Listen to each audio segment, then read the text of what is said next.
room and then we'll get started. We have a full day this morning and lots of exciting things to share with you. It's a different format today than we've had the last several days. I'll probably wait just maybe one more minute here before I get started and hand this off to Jungwon.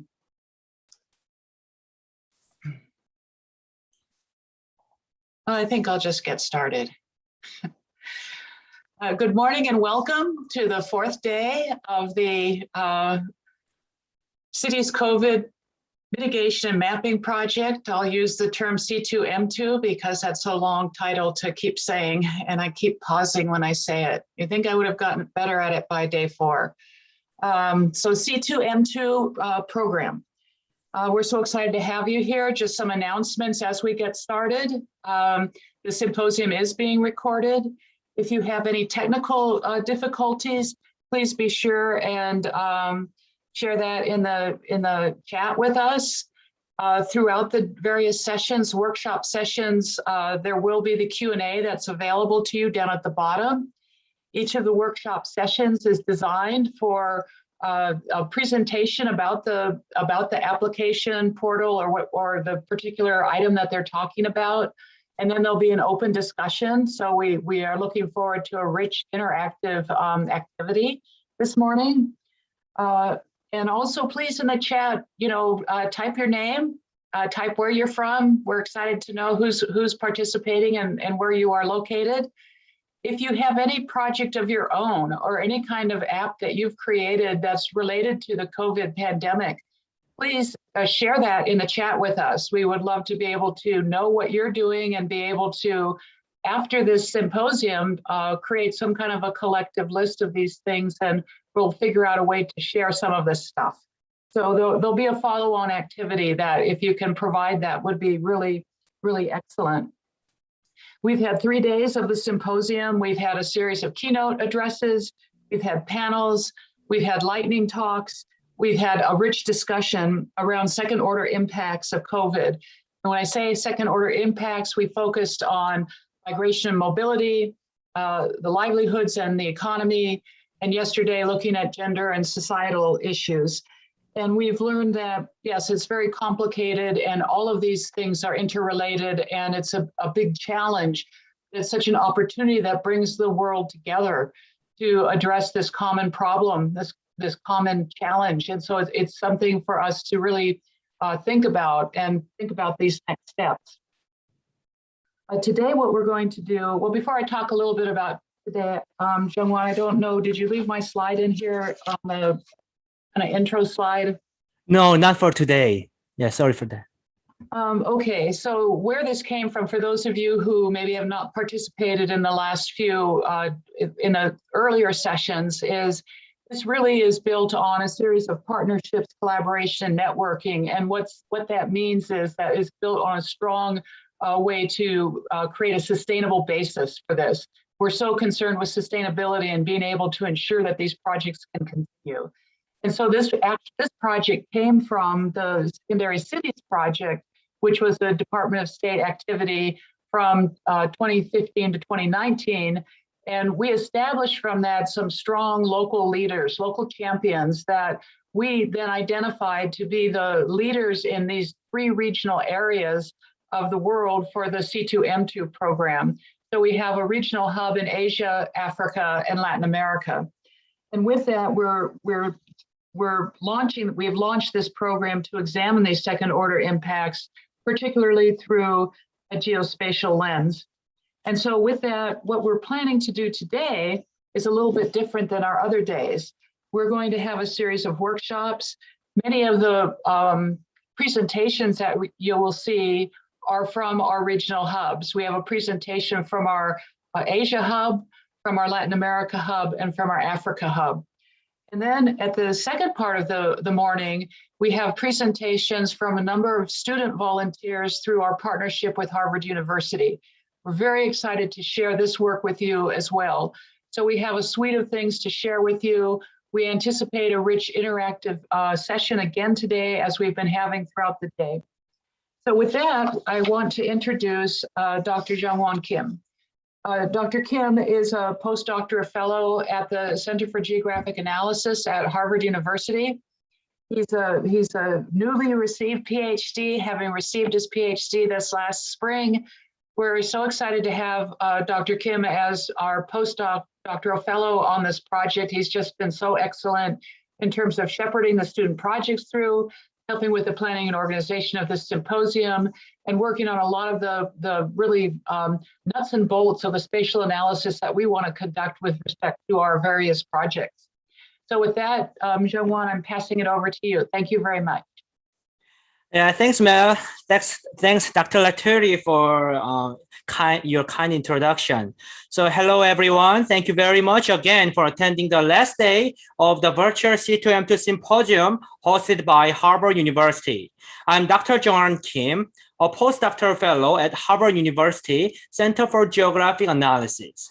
My overall research interest is human mobility and travel behavior, environmental health, GIS science application, and geoprivacy issues. Recently, I've been closely working on the C2M2 project that aims at understanding the second-order impacts of COVID-19 pandemic on the global vulnerable population through the geospatial analysis lens. Today's symposium consists of two parts. Part 1 will cover 5 interesting and useful workshops where presenters showcase and demonstrate their project. There will be a 15 to 20 minutes presentation, followed by a 5 to 10 minutes Q&A session. After 5 workshops, we'll have a session for student poster presentation. 7 selected student researchers will showcase their research outcomes in a 5 minutes lightning talk. After students' presentation, there will be a 10 minutes Q&A and discussion session. During the symposium, as Dr. Laturi just mentioned, if you have any technical issues, please use the chat window. For the questions to presenters, please use the Q&A window. Now, I am pleased to announce the 3 speakers of the first workshop. Untitled Chapter is co-founder of Public Lab Mongolia. She has been working in the Mongolian civil society organization with the goal of promoting open data, data-based decision-making, and youth leadership since 2013. Helen Nursing Thapa is a front-end web developer at Kathmandu Living Labs, dedicated to creating and optimizing interactive, user-friendly, and feature-rich web applications. As a graduate in computer science, he takes a scientific practical approach for the conceptualization, design, and development of several web-based civic tech solutions. Icha Mokhtan is a software engineer with a passion for designing and developing mobile applications. At Kathmandu Living Labs, she has been involved in building software tools with civic and social impact.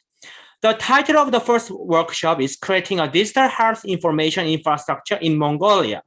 Now the floor is yours, Tunga. Thank you very much.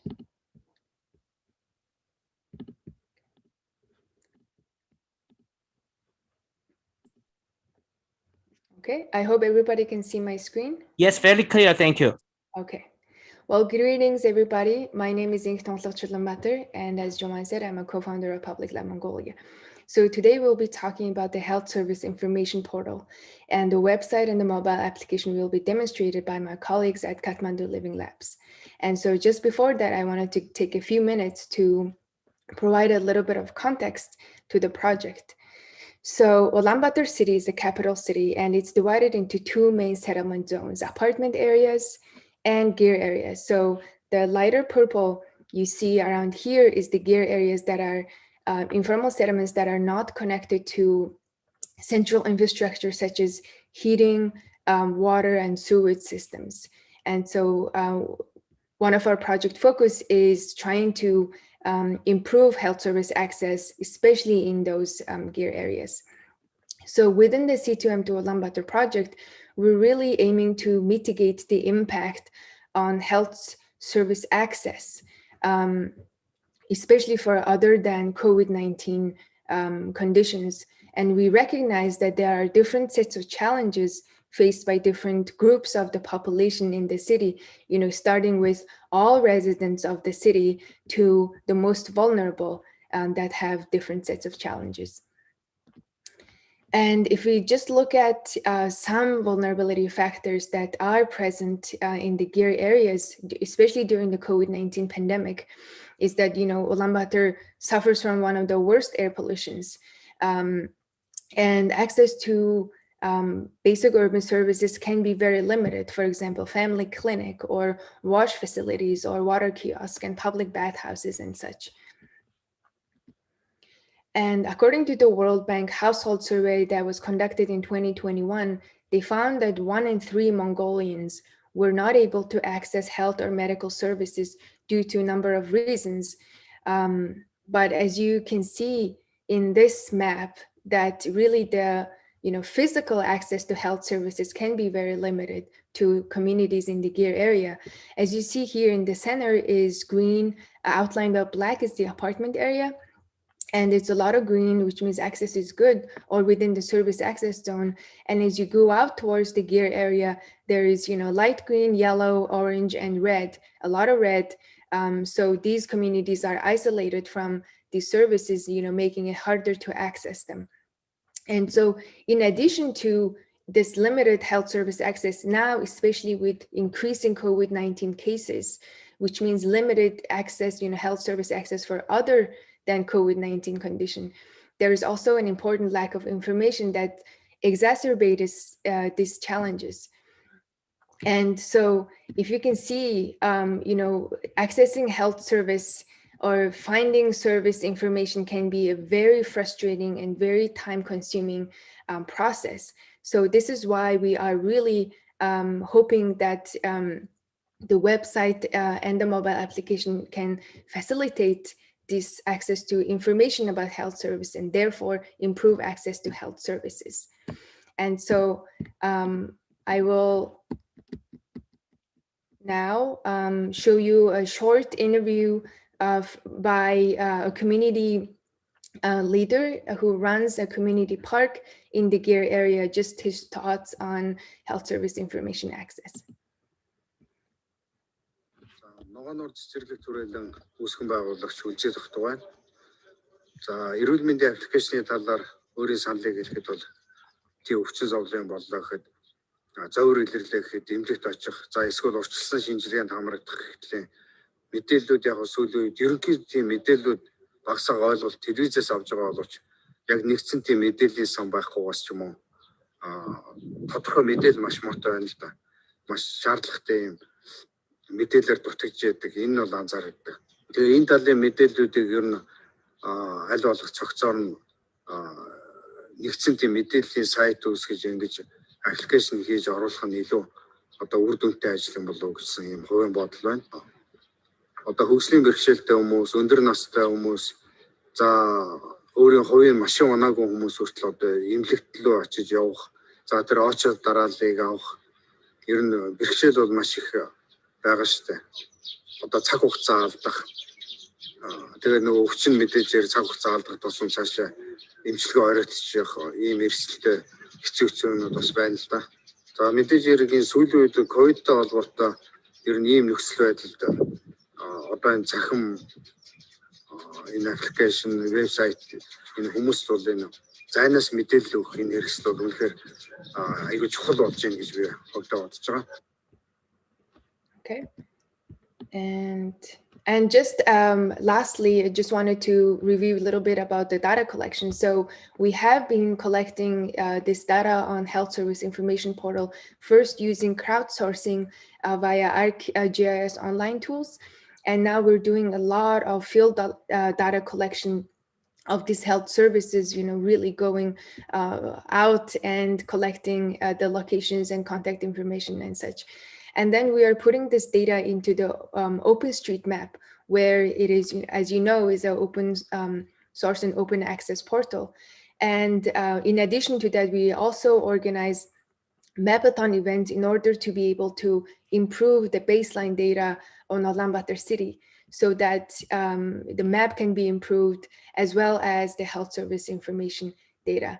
So with that, I'm going to pass it over to my colleagues at the Kathmandu Living Lab for the demonstration. Thank you. Thank you, Tunga. I'll just save my screen real quick. guess it's visible by now, right? Yes. Everyone? Yeah, thank you. Hi, everyone. My name is Hel. I'm a web developer at Kathmandu Learning Labs. Since Tunga has already mentioned the need for this portal, I'll show you how easy it is to access information about health and medical facilities in Mongolia with the help of this web portal that we have developed. I'll be covering two main topics. First, we'll see how users can browse health and medical facilities by the services they provide. And secondly, we'll see how users can access detailed information about a particular health service of interest. So let's get started. Let's browse. What you're seeing right now on the screencast is the landing page of the portal. On the top left, where my mouse cursor is right now, you can see there are two main categories that users can select from: health services and pharmacies. To the right, users can select administrative boundaries that they would like to browse.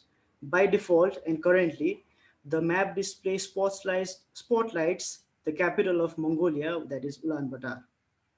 Below that, to the left, there's a filter selection section. This section allows users to filter health services by the services they provide. For example, a user can set up a filter on health services by the specialty they provide. For instance, let's say maternity. After clicking on the apply button, the map display updates with health facilities that provides the facility of maternity. As you can see, these facilities are densely widespread in the center of Ulaanbaatar, which is the apartment area.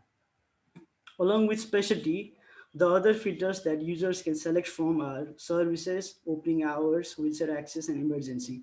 We selected this particular set of filters because these were found to be the most important from the pilot testing that was done last month. For users who would like to create some form of analysis of their own or use data that is currently being shown in the map for their own purpose, users could easily download this data by using the download button. So that covers my first topic about how users can browse health and medical facilities by the services they provide and distill out information that is actually important to them. Moving on to my second topic, that is how users can access information about a particular health service of interest. Let me just reset this map display real quick. So for my second topic, I would like to introduce a character for some role play who I'll call Mr. Bordzigan. Imagine Mr. Bordzigan, who is an inhabitant of Mongolia, is having some skin problems and he wishes to see a dermatologist. So what he does is he comes to this portal and he searches for the service that he is looking for, that is dermatology. So the portal responds with health services that provides the facility that he is looking for. Since I really can't understand Mongolian, so in favor of readability, I will choose the second option for Mr. Bordzigan, that is Venera VIP Clinic. On a side note, the portal has support for two languages, English and Mongolian, to ease accessibility for users in Mongolia. So back to Mr. Bordzigan's skin problem. He has found out that he can go see a dermatologist in Venera VIP Clinic. In the map, on the screencast, you can see that he can view detailed information about Venera VIP Clinic, from overall rating to services it provides, phone number, address, and also reviews from other users. So fast forward in time, what Mr. Bordzigan does is he books an appointment at the hospital with the contact information that he is provided, goes there and gets his skin checked. So now what Mr. Bordzigan can now do is he could drop a review for other users, which I'll show you right now. So Mr. Bordzigan has to fill in this little piece of information about how he liked the service that he has received. So his name, Mr. Bordzigan. Mr. Bordzigan could also opt to stay anonymous if he wants to. The service he received was dermatology. And a small comment could be great service. Thank you for the fast check-in process. Drop in a rating, submit, and there we go. The review has been added, as easy as it gets, right? So that covers about how user can view detailed information about a particular service of interest. Before I conclude, I would like to talk about a feature that I personally really love about this portal, which is the how to use feature. This feature is available at the topmost part of the screencast. This feature provides users with a spotlight walkthrough of the core functionalities in our portal. This feature so that users, especially users who are particularly new to this portal, can make the most out of it. This feature improves comprehension and builds on muscle memory through step-by-step instructions. That being said, I would like to now pass the mic to Icha, who will walk us through the mobile app. Thank you. Thank you, El. Hi, I'm Icha Muktan, and I'm software engineer at Kathmandu Living Labs, and I'm mostly interested in designing and developing mobile applications. So we just saw the web portal, and going back to the days when we were planning this portal, we felt the need for this mobile app. Because in Mongolia, 1.7 million users have a smartphone, which is 55% of the population. And with the smartphones, there comes mobile applications, which are also becoming popular. And now in this demo, because Hale just covered many of the functions that are identical to those found in the app, I will concentrate on 3 features that are specifically designed for our mobile users. So now let me begin the demo by quickly sharing my screen. So I hope my screen is visible. Yes, very clear. Thank you. Okay, so when a user initially opens the app, they will be taken to a home page that lists all the health services that are accessible in Mongolia. Similarly, the users can also view pharmacies by going on to this top left navigation menu and selecting pharmacies from the list. So the data you are seeing right now is of the Ulaanbaatar, which is the capital of Mongolia. Also, like in the web portal, users can search for health services and even apply filters to view only the type of health services they are interested in. So these were some of the general features available in the app. And now let's move on to the other exciting features. So for the first feature, let's pretend Jessica is a lady who has recently come in Mongolia for the first time, but sadly she has developed a toothache. She explores for dental clinics on the internet and comes upon this app that provides information on Mongolian health services. She now opens the app that she downloaded from the Play Store and then starts looking for dental clinics. So as she starts typing, she will see various health services that give dental treatments. And from the list, let's suppose she taps onto the eternity date. And now going on to the details, and going after to the details about the clinic, she decides to now go to the clinic. But like I already mentioned, this is her very first visit to Mongolia, and obviously she has never been to the clinic before. So now what? Surprisingly, she discovers a function in the app that can assist her in getting to the clinic. And this is what the route feature is all about. She just taps onto the route button and she will be directed to a page where the estimated distance and time to reach to the clinic from her current location will be shown. And she can even choose her transportation mode. And after selecting the transportation mode to visit the clinic and clicking on this button down below, the navigation will begin. And now as she moves along, the app will provide the directions and voice instructions as well as notify when she arrives at her destination. And this is how Jessica easily visits the clinic and does her dental checkup. And I believe this is the one of the most important feature that we have included in our app. And with that, now let's move on to our second feature, which is bookmark.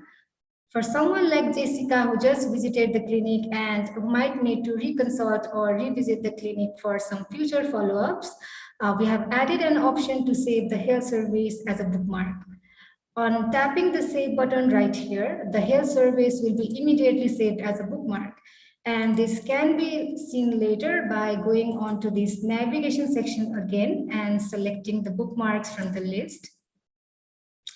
And this is how the saved health service can be quickly visited, saving users time in emergency situations.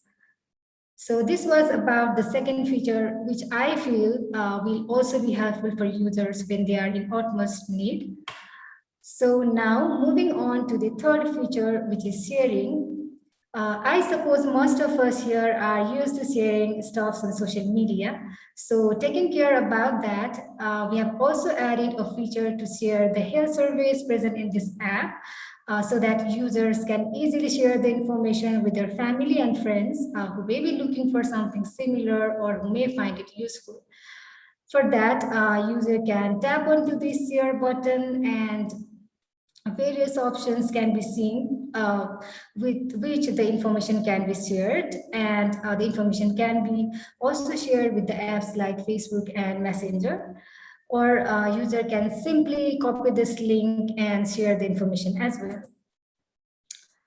So with this third feature, that's almost it for today's demo.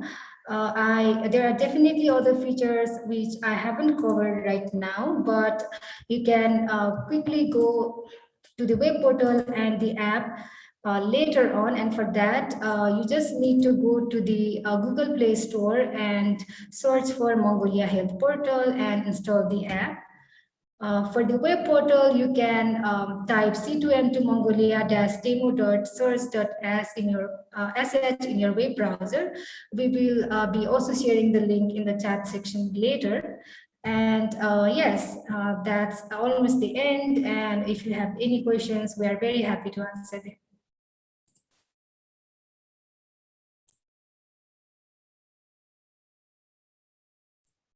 Thank you. Thank you, Tunga, Hal, and Icha for a great presentation. So is there any questions from the audiences? Because we are a little bit out of our schedule, but we can address one or two questions. I see Yes, there's one question in the chat there, Zhangwan. Is the app offline usable? Yes, yeah, there's a question. Yes, is this app offline usable? No, it is not offline usable right now, but we are planning to do it in the future. Thank you for your answer. So are there any other questions from the audiences? If not, I would like to ask one quick question. So yeah, I think your team's workshop really highlights the importance of health information for citizens of Mongolia and fills the significant gap that was identified during your lightning talk on day 2 of the symposium. So I have one question. So what were the challenges, including technical as well as non-technical, that your team faced when building this platform? Would you like to go first, Hal and Icha? Yeah, sure. One of the technical challenges that we faced was about flagging wrong information about a particular health service. For example, users could leave in bad reviews about the health service, which was really hard for us to, flag it. So that was one of the most difficult challenges that I faced.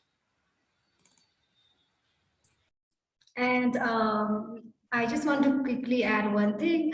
For the system user experience design, I think we kind of face problem in one of the feature, which is search, as we also have shown in the demo. So we kind of needed to think what kind of search the users actually do. Will it be from the names of the health services, or it will be just from the services that the health services provide, because many of the people might not know the health services, just to search from the name. So that kind of the designing part, we had a problem, I guess, I think. If I just add very quickly, I guess in Mongolia, technical challenge has been conducting the field work during the lockdown, during the pandemic. But one of the great things about the portal is that it is based on OpenStreetMap, so it is openly accessible. And so in the future, we are hoping to that the data will be updated by the service providers, but also the users. And that's why we also conduct this Mapathon program, so that we are training people in Mongolia to be able to use OpenStreetMap and to be able to improve the data in their local areas. Great. Thanks very much for your detailed answer. Yeah, it sounds like that your team overcome all the difficult challenges and produce this wonderful health portal that can be very useful for people in Mongolia. So thank you very much for your presentation. So now let's move on to next workshop. The second workshop's presenter is Wendy Brower. Wendy Brower is an interpreter of progress towards sustainability. As founder and director of the nonprofit Green Map System, she has helped increase capacity for change in 65 countries.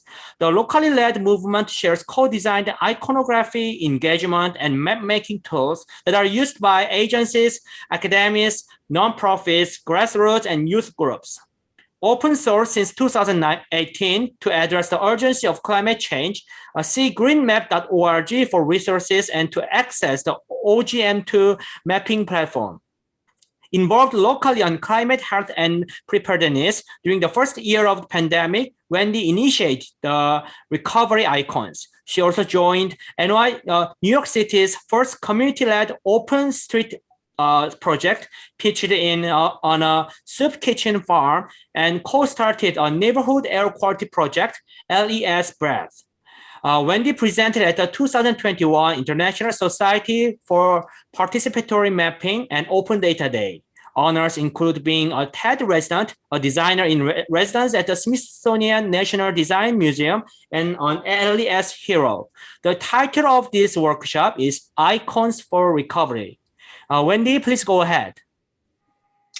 Good morning, everybody. I'm very happy to be taking part in this very important symposium. Thank you. And I really enjoyed hearing about the work in Mongolia this morning. I'd like to share my screen to start with. And one sec. There we go. Can you see that? Yes, very clear. Yes. Okay. So, great. So, Green Map, as was mentioned in my introduction, thank you so much for that, a green map is a locally made map. So it uses green map icons to highlight nature, culture, social justice, and sustainable living resources. And as mentioned, we got started about 25 years ago, and this movement has spread to 65 countries. And as you can see from the different creative ways they have applied the green map process, which is determined locally, it's been really an exciting project to be part of. And for us, very exciting to see how people are moving their own community towards sustainability. So at the heart of all of this activity is the set of icons. And we started co-creating these in 1995. Today, there's about 170 icons in our regular icon set. We've linked them to the SDGs. In fact, we'll be doing a presentation about that on Tuesday. If you're interested, come to our website for details. But these icons have a general global meaning and can be set in context locally. Local people can also create their own icons. That's always been part of our process.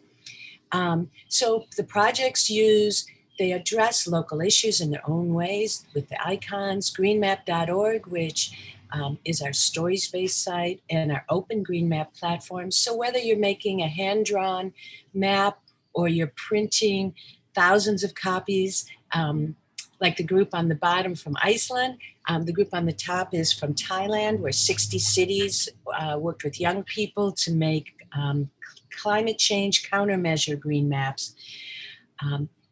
The process is very much a grassroots organizing process. So many skills and capacities are built through this. It's just remarkable. And what we're doing in New York is we're collecting the projects and we're sharing the strategies as well as the outcomes. And with that information, we're continually creating new tools. Now, all these tools are open source, they're adaptable, and they're there to support the local map makers. Many of these tools we've co-created with Green Map projects, like the book Mapping Our Common Ground is Cuban, Canadians, Americans, and Brazilians working together. The 4Bs guide is UK, Germany, Hungary, and Romania working together, and so on. So you get the idea of how we work together, not just to create our own maps, but to support the movement going forward. The greenmap.org was reintroduced a couple years ago and became much more stories-based, but it's there where you can find out about all the different kinds of tools we offer for youth or university or for professional map making and anything in between. There have been about 600 green maps printed over the years, and they're now in the archive, our archive at the New York Public Library in the map room. And there's much fewer print maps going on these days and a lot more digital maps. So the artifacts are changing, but for us, this is such an important reference point. And as Matt said when we, Matt Knudsen said as we launched the archive, what will these maps look like 100 years, 200, 400 years in the future? Let's see. Okay, in 2009, we built our first platform, and it was open to public site suggestions and viewpoints. It won several awards. It was kind of new at the time to have a mapping platform that was so based around sustainability, especially. As we started building our new platform, we moved all that data over to the second version. You'll see our team there on the lower right that largely built this platform. We are a bike-powered team. This is from, actually it was the, we have started to move towards open source for several years, and I was at the Open Knowledge Festival in Helsinki in 2012. That was actually supported by the US State Department, the workshop here. But we really didn't go open source till 2018, and we now use a Creative Commons license for everything we create, and it's been so exciting to see what's happened because of being open. It's been great. So we're not a startup, but we're a start open, and our big focus and driver has been climate change. And we're really excited about the new partnerships and synergies and everything we're doing to evolve. By the way, this photo is from our summit that we held at the Bellagio Center in Italy, and it was really great to be able to get so many participants together from around the world there. So let me tell you a little bit more about greenmap.org. This is still in beta, new.opengreenmap.org. And this is a really, it's got OpenStreetMap at its base, our iconography, and everything is being custom built by this amazing duo, Bogdan Zavo and Alexandra Kasapou, who are based in Berlin. So this is the GIS Collective. And I put the clock up there just to tell you how much the COVID year helped the development of our platform, in part because their work was so changed over the year. And we had some monthly discussions that led to the development of more and more features for this map. So, and while that was going on, I was, as Iago mentioned, working from my bed, my desk bed, like I'm sure many of us were for a while. And I did get out there and support a local farm, worked on city issues, including this open streets. So New York now has made 10 of these open streets permanent. We're going for more. And here you have to, be the change you want to see in the world. So that's why I'm out there every week moving barricades still. But it's been amazing. The mutual aid that popped up here, and I'm sure in your communities all over, still going on, really making a change in how we work together as a community. And it was very inspiring to me as I was thinking about all the new features that had been built into Open Green Map, especially the one in pink, that we could now add our own icon sets to this platform that you could mix with other sets there. So these are some of the features of the platform as it is right now. And I invite you to come to a demo day sometime because there's always something new. And thinking about our map makers and our user groups and who we wanted to impact and how we were growing and their needs and where they stand, it was really interesting to try and think about how can we help on the COVID front. And we started by thinking about a journey. So let me just play this. Oops. And as you're walking through your community, are you going to find temporary housing, places to charge up, a community garden, places for testing, places to relax in nature, a hospital, a way to get around without using, creating more pollution? This was our beginning point. So let me escape from there. Oops, let's figure out how to do that. Sorry, 1 sec. Oh, stop. Oops, escape. Well, there we go. Okay, sorry.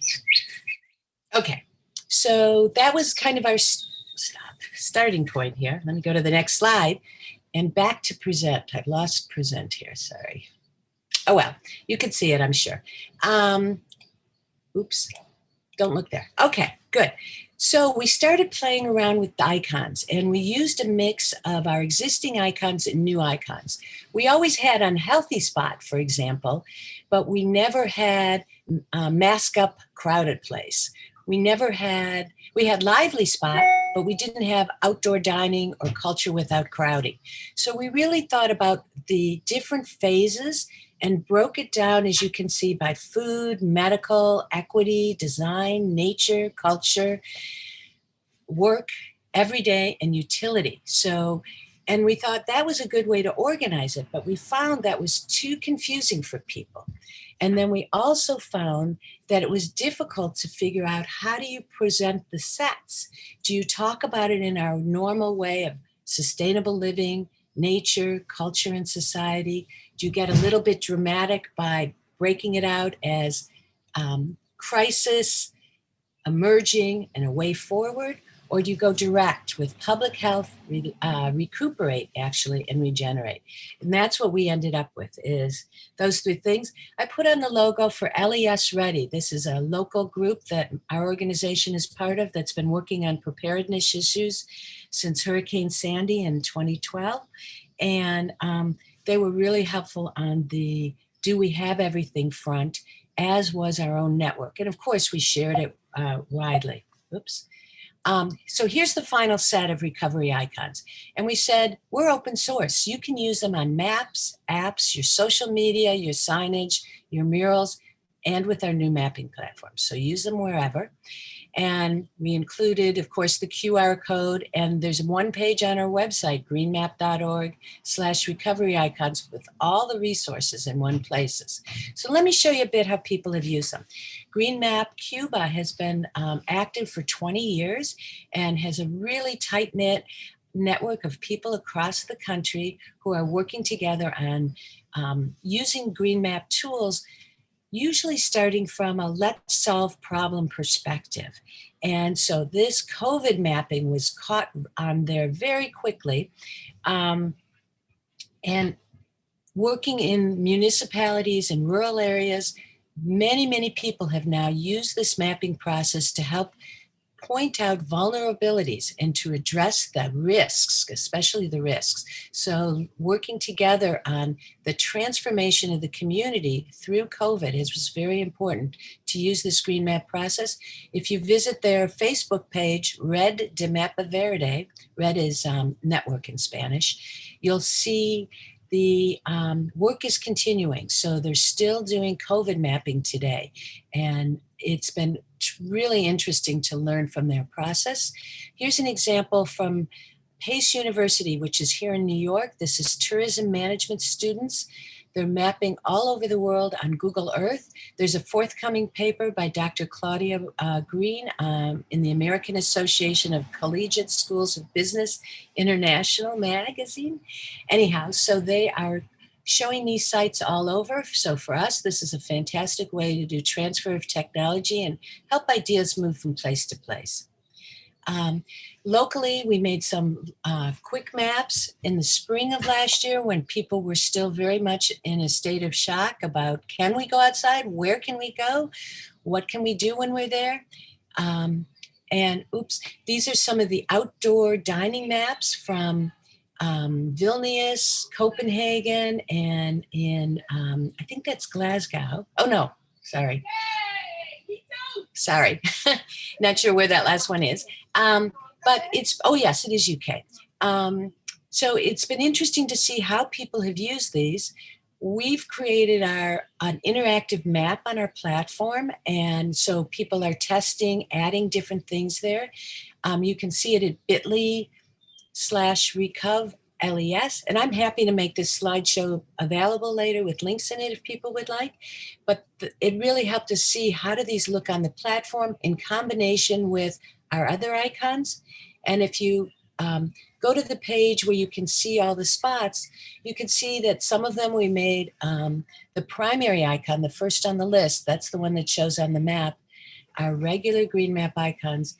And in other places, they're the recovery icons, depending on what they were doing and how they were going.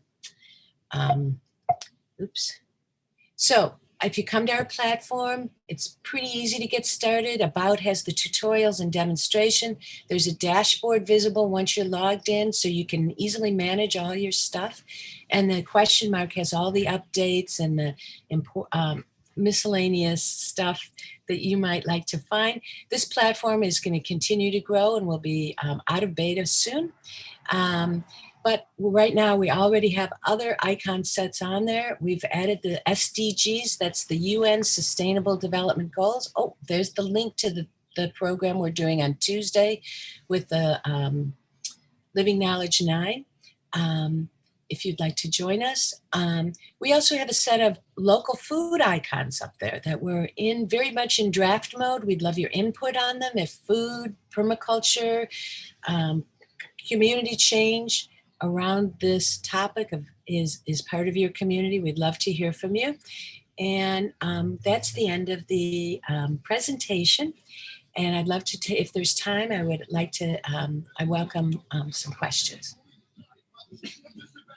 Thank you, Wendy. That was a great presentation. Yes, I think that this icons for recovery is very important tool and useful tool for mapping tool, especially during this COVID-19 pandemic. Actually, there is 2 questions from David.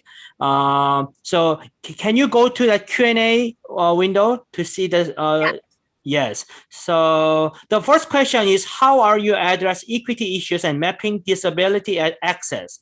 The second question is, how are you engaging BIPOC professionals like Black spaces and communities on public transit and transportation mapping access to food, medical, rental assistance, and digital access? So that, David, your our iconography includes a wheelchair, so people know it's an accessible space. And there have been a number of green map projects over the years where they paired, for example, high school students and seniors who used walkers and wheelchairs together to develop some mapping, develop some new routes to places that were commonly used. And I thought that was a very interesting approach where everybody used a walker or a wheelchair to take part in that mapping. Here in New York, it's pretty tricky, to be honest, when we're making our local green maps to involve people of color. I'm very lucky to live on the Lower East Side. Our office has also been based nearby. This is one of a very diverse community. In fact, locally, when we make a map, we try and make it in Spanish, Chinese, and English, which is sometimes pretty tricky, as you can imagine. Our 2019 map was about cool, and it was really aimed at people who didn't have access to possibly air conditioning, or didn't really think, okay, I can go to a museum just to chill out, for example, but you can in New York. So we were trying to introduce resources that were available to everyone, but not everybody knew about it. So we felt that was a way to start to address what you're talking about. The transit issues here are very difficult locally, I will admit, and I think that's the case around the world. And we have left that to local people to work on in their communities. So I know leading by example is important. So, we often in New York will take on a kind of a mapping process or problem that's, for example, around energy or compost. Our energy map, in fact, inspired many other cities to look at that issue. Where are the renewables? Where are people doing advanced conservation? How can we start to organize to address the gaps between where we need to be and where we are now? So I don't know if that answered your question, but I hope so. And I welcome more input from you on this topic as well. Thank you very much, Wendy. So yeah, I think in the interest of time, we may need to move on to our next presenters. And for the audiences, if you have any questions, you can still keep asking questions through the Q&A window so that Wendy can answer to your questions by typing. So again, thanks very much for your great presentation, Wendy. Yes. My pleasure. Thank you, everybody. Thank you. Yes. So now I'm introducing Dr. Braulio Silva. Dr. Silva is a professor of sociology and criminal justice in the Department of Sociology and senior researcher at the Center for Crime and Public Security Safety Studies, both at the Universidad Federal de Minas Gerais. His research is devoted to three topics: neighborhood effects on collective efficacy and crime, victimization and fear of crime, and spatial analysis of crime. He has a comparative study of crime victimization in Brazil and Chile, and actually he's working in a network analysis of delinquency behavior and social capital in a metropolitan region of Belo Horizonte using a school violence survey. His work has been published in journals such as Social Forces, Latin American Research Review, Brazilian Journal of Population Studies, and Journal of Epidemiology. The presentation title is TripAdvisor Data Collection and Analysis. Dr. Silva, now floor is yours. Thank you, John. Good morning, everyone. Let me share my screen here. Okay, can you see? Yes, very clear. Thank you. Okay, thank you very much. I'm Braulio Silva. I'm an associate professor of Department of Sociology at Federal University of Minas Gerais. Today, I'd like to show you our study that you get data from travel reviews and use TripAdvisor to analyze as a proxy of urban mobility of tourists on the city. The idea here is get all information about the evaluation, reviews, and comments, and use all information, use the date of the reviews and geographical location of specific services like hotels, attractions, and the restaurants, and try to understand the flow of the people on the streets. We try to understand how the pandemic, the COVID-19 pandemic, has affected the touristic demand on the city. Okay. Here's my team, me and my colleagues from the same university, and some undergraduate students that we work together. Our study is using data from Ouro Preto. Ouro Preto means black gold in English. It's a city nearby Belo Horizonte, where I'm based right now. Ouro Preto has almost 75,000 people.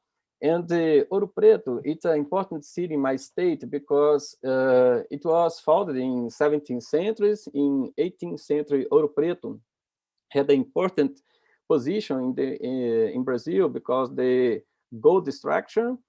And today, Ouro Preto has some buildings in this moment because the houses is very colonial stylish, and we have some churches, the Baroque style also.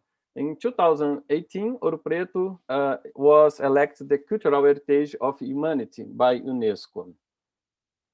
Let me talk about the research here. The main objective that I said, we try to evaluate the second-order impact of COVID-19 pandemic on the urban mobility of tourists and try to understand how the pandemic has affected the flow of tourists on the street. We use the temporal and spatial dimensions as well. We get information from TripAdvisor and use the web scraper to visit the page and collect all data of 3 specific services: hotels, restaurants, and attraction. We used as also some reviews to analyze too. The methodology used here is select 3 specific services related to the tourism, hotels, attractions, and the restaurants, and the collect all information that you have in these pages to use as a proxy of urban mobility. Here you can see an example about the restaurants. The scraper visit the page and collect all data that you have here. The name, for example, score, address, price, geographical coordinator, web page, and also we collect all information about the reviews. We use them to another analysis too. We get the same collect for the attractions and the restaurants too. And before we get our data and organize the database, we need to remove some duplicate items and identify the language of comments. We analyze the information about the date to create a temporal analysis, and using the geographic location and the frequency of the reviews, we did some spatial analysis using KDA, kernel density estimation, to estimate the urban mobility on the streets in Ouro Preto. Here we can see some example. We can see the temporal series of the number or count of reviews since 2015, 2021. We can see that we have a decrease the number of reviews, but it's important to see the last year, 2020. Here you can see what's happening the last year. In the first weeks of the year, we have some numbers of the reviews, but when start the COVID-19 pandemic and the restriction policy in the street, in the city, we have a few numbers of reviews. If you compare the moment before and the moment that we named the recovery, tourism recovery, we can see that we have 3 different moments to analyze. And using these moments, we try to understand what is happening in the space in Ouro Preto. It's important to say that Ouro Preto has a very concentrated location of the facilities related to tourism. Almost then is located in the center of the city. And here we can see what is happening, what is the concentration or estimated of the flow, the tourists on the street. In the first map, the pre-COVID-19, we can see the red lines. It's the streets that we have more people on the street, more tourism, more services open. And in the map, the second map, lockdown and after, we don't have a red lines because we don't have services open. We don't have tourism on the streets. And in the last map, we can see a comeback, a return of the same situation that the first map. We can see more frequency of people using the service related to the tourism, and we have more people on the street, more using of the tourism demand. Here we can look for the same area, the map. And the question is, how is good to use our information as a proxy of urban mobility index. Here, we run a Pearson correlation using two different databases. The first one, a blue line, we use information of social mobility index. It's index collected by the mobile phones. This data is aggregated for the city. We don't have the geographic information of this data, but we compare with our data collected from TripAdvisor website. And we can see a really good correlation between both cities. And we believe that we can use this information to analyze the spatial mobility of the tourists on the streets, on the city. In sum, we believe that the customer reviews could be used as a proxy of urban mobility in touristic cities, especially like Ouro Preto, that we don't have a really good information about the tourism. We don't have airport in the city. We don't have an organized database from in the city, and we need to use an external database to analyze what is happening before the pandemic, after pandemic. The COVID-19 generated a second-order impact in touristic demand. We can see what is happening before the moment we have a restriction in the city. And using information about the temporal and the spatial ways, we can analyze what is happening, what is the short-term variation in the city. The data could be used in order to improve better knowledge related to another second-order impact like crime in the economy. We have some ideas that use this information with another dimension of second-order impact. And the study could be used to monitor the long-term public policy to recovery after COVID-19 pandemic. We can see what is happening when you have the services in the city. And we have some next steps. In future, we pretend to analyze the word clouds, to do some emoji analysis, and generate some sentimental analysis. All of them is information that we get of the reviews. We want to try to identify patterns. What is being talking among the set attributes, because people are saying something about the death, work, health, safety, COVID-19. We want to understand what is talking. And the last one, we need to perform analysis of word concurrence. You know, which words appear close together. That's it. Thank you very much. If you have some questions, please send me a message. Thank you very much for your great presentation, Dr. Silva. So from the floor, audiences, if you have any questions, please type your questions at the Q&A window or raise your hand so that we can unmute you to speak directly to Dr. Silva. Yeah, we have some enough time for the Q&A and discussion, so yes.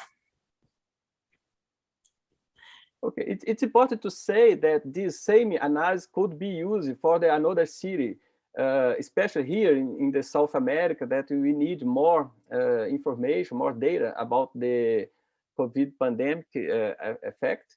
And we pretend to share our analysis for another cities that compose the hub. Yeah, I also agree that your presentation provides some kind of like analytical framework and showcases that that this kind of analytical framework can be applied to other cities that have some similar issues. So especially for the TripAdvisor data would be very pertain to tourism industry, and then according throughout our C2M2 partners, there are many other cities that who has that these tourism issues during the COVID-19 would be there are some cities that tourism is important. So those cities can also consider applying this kind of method for doing their analysis. So, we have one question from Ahmed. So the question is, how accurate and reliable are the data collected based on reviews? Yeah, it's a good question. We try to compare our data with the data from another source. It's a source from the mobile phones. And we believe that we can use our information to analyze what is happening before, after the COVID-19 pandemic. We need to explore more the reviews, the comments and reviews from TripAdvisor to understand the patterns and what is happening before and after the COVID-19. Thank you. Yeah, thank you for your answer and the question. So yeah, I think that one of the slides at your presentation shows that the correlations between the mobility obtained from this TripAdvisor data and another mobility index obtained from like a mobile phone, cell phone data. Yeah, because before you show that slide, I was also going to planning to ask that question. How can you validate that data, the mobility index as a proxy to the TripAdvisor data? But yeah, I think that, as you mentioned, although that the cell phone data does not provide very detailed geographical context, but still provides in general, it has a good correlation coefficient. So it tells us that this TripAdvisor data can be a good source as a good proxy to measure the urban mobility index. Yes. Okay, thank you. Yes. So Mel, also raise your hand. Yes. Yes, and I have a question. Yes. So just quickly, as you've done this, and I noticed that in your slides, you have pre-pandemic and then the lockdown and then recovery. And so I would ask about the recovery stage of this, because I would say that we're still in the pandemic, and particularly the experiences you're having in Brazil. How do you think this will impact tourism there, and how will this start to impact the way you're analyzing these data? Okay, Belinda, it's a good question. Here in Brazil, I can say that we don't have a really effective lockdown. People try, the city try to make some lockdown, but we don't have a 100% of lockdown. And when I looking for the tourism recovery, we are looking for the moment that the service was open again, because the services, the economy was need to open. People are reclaiming that we need to back to work, and for this we need to compare this moment. In Brazil, it's very difficult to make a 100% lockdown, like for example Europe and another city in the world. Yeah, thank you for your answer. So since we have enough time, I also want to open this time for the questions to all the workshop presenters, previous workshop presenters, including the Mongolia Health Portal Lab, Health Portal, as well as Icons for Recovery. So from the audiences, if you have any questions for all three workshops, it is a good time to have questions directly to our presenters. So before waiting for audience's questions, Dr. Silva, I also have one technical minor questions. So okay, yes, so actually two technical minor questions. So the first one is there any limitation in the number of total requests for scraping the data? I'm not that familiar with web scraping, but I have previously I have used like a Google API to collect some data, and they have some like a daily limitations, and I also need to pay some fee for using their services. So I'm wondering whether those kind of like a budget issues or limitation issues also happens to this your case. And the second technical question is you mentioned that you used Python for web scraping, but I assume that there are other people who want to use R, which is also another familiar widely used languages. Can we also use R for this task? Okay, no. We have a undergraduate student in my team that it's responsible to make a scraper here. He used the Python to develop the web scraper, But for cities like Ouro Preto, we don't have a limitation to scrap the data. The most important here is the time that you need to use the computer to process the data, because we have a lot of data available in the TripAdvisor website. And we use the server from the university to make a run and waiting, collect data. For example, if we collect data from my city, Belo Horizonte, that's a big city, 2 million people, 2.5 million people, we need more time to collect our data, but it's not limited to collect data from website, like, for example, Twitter and another site. And I have some knowledge in the user R, but I'm not a professional user or advanced user in R. Thank you. Yeah, thank you very much for your kind answer. So yes, I also saw one question to Mongolia team. So I'm not sure whether Tunga and Hel and Icha is still there. The question is from Ariel, and it says, how do interested clinics or hospitals in Mongolia currently not included in the app choose to opt in, or how do they apply to be included? Anyone from Mongolia team can answer this question briefly?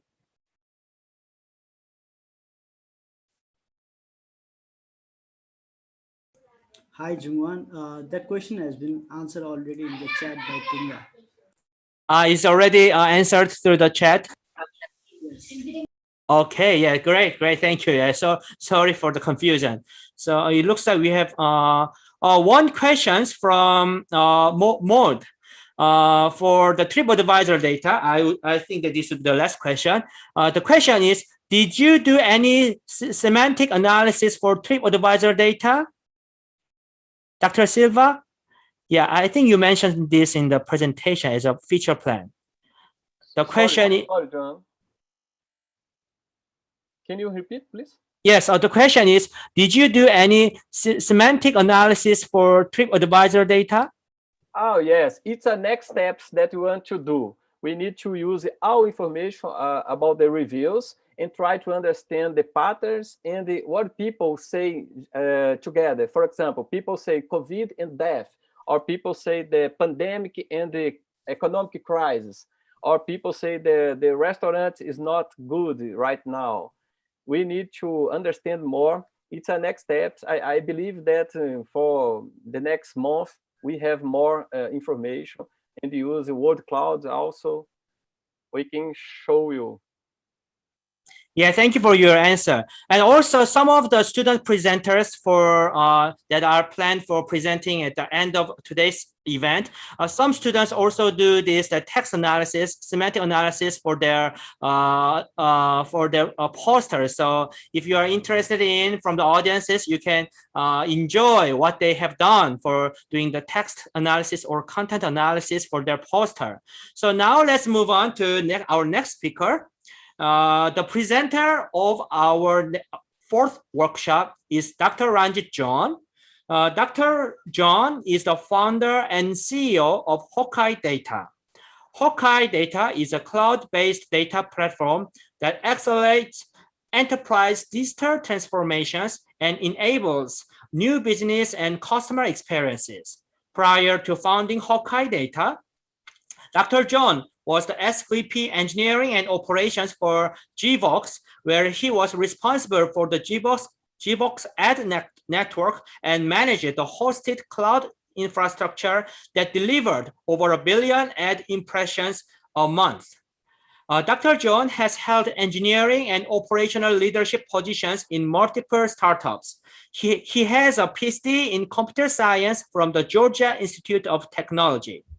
The presentation title is Cities Navigator Using Local Data to Enable Local Services. Dr. John, the floor is yours. Thank you, Jungwan. Let me share my screen here.